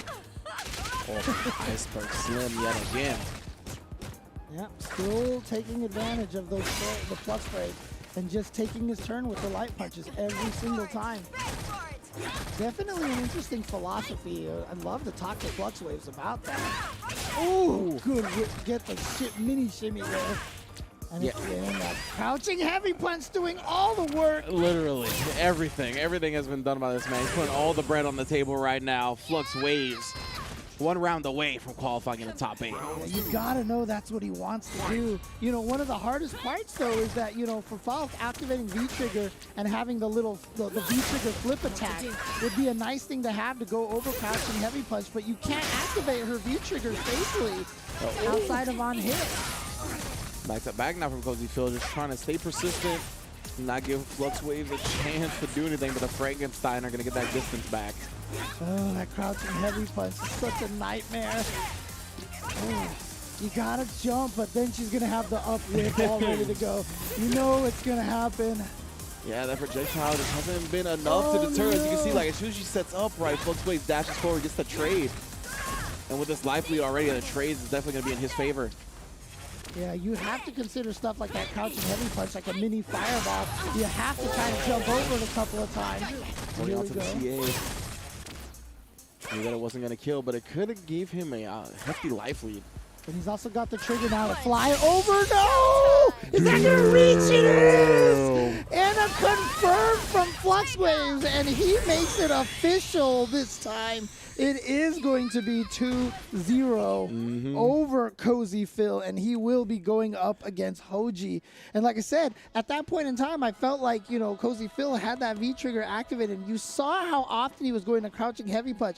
And the hardest part is, even if you jump as Cozy Phill and get anti-aired by Poison, you're showing him at least you're willing to jump, and that makes him think about throwing out the crouching heavy punch. But Cozy Phill never jumped at all, never tried to jump over crouching heavy punch, and that really gave Flux Waves the kind of green light to just throw that out as many times as he could. Yeah, we saw like him do a couple of the flip moves into stick as well that we like earlier in the set, but we didn't really see that up against Flux Waves at all. I would have liked to see maybe that as well, but it's tough, man. Going up against somebody like Flux Waves, and especially when they establish that Crouch Fierce game so early, it's tough to try to figure out a game plan around it in a 2 out of 3 set. Yeah, but unfortunately, that will spell the end for Cozy Phill. Not like he didn't put his mark on the tournament, though. Yeah. He is the one that sent Punk to losers, where Punk did end up running into Zisnuts and ended up getting sent out of the tournament. And so here, I mean, here's the top 16 here, but let's just go to the top 8 bracket here. You're going to see on the winner's side, we have Rushdown going up against No Need to Talk, IDom and going up against Arturo, and then Flux Waves going up against Hoji, and Zisnuts going up against Spaceboy. Indeed, indeed. And we're going to talk a little bit more in depth about those matchups. But first, we got to shout out to our boys over at PlayStation.com, compete.playstation.com to be more accurate. That's where you're going to want to start your journey to become an elite fighting game player, Street Fighter V and beyond. They got it all over in the competitive video game realm over again on compete.playstation.com. Stop wasting time. Check it out.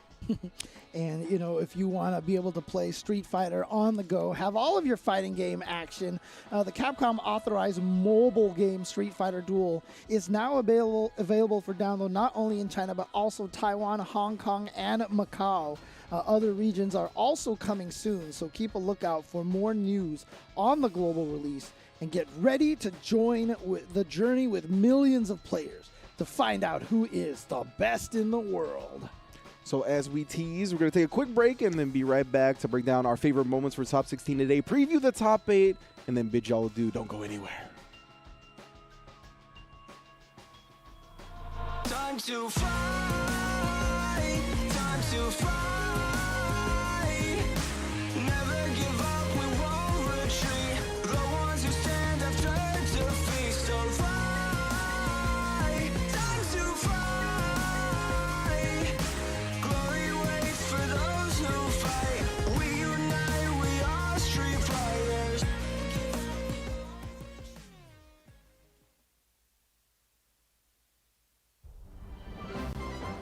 Welcome to the centre of the world.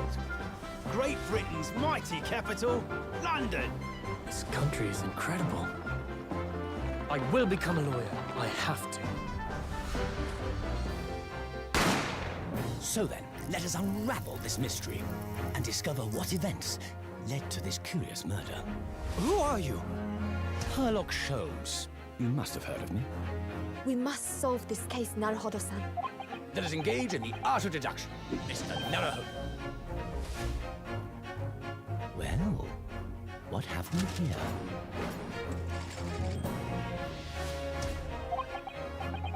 It would seem the truth is now tantalizingly close. The defense demands its right to a cross-examination.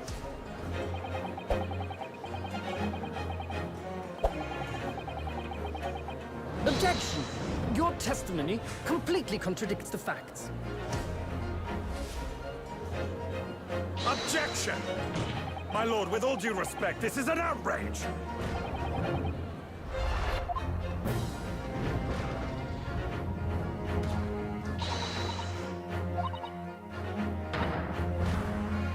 You're the best lawyer in the world.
And welcome back to all my post-show fiends out there. Y'all are the real heroes, you know what I'm saying? Sticking with us after the matches are done to appreciate what was an incredible top 16 from one of the best regions in the world. Yeah, exactly. And we're seeing a lot of those players here. But, you know, one of them that is missing is now Punk at this point. But, of course, he had already qualified. He already won before.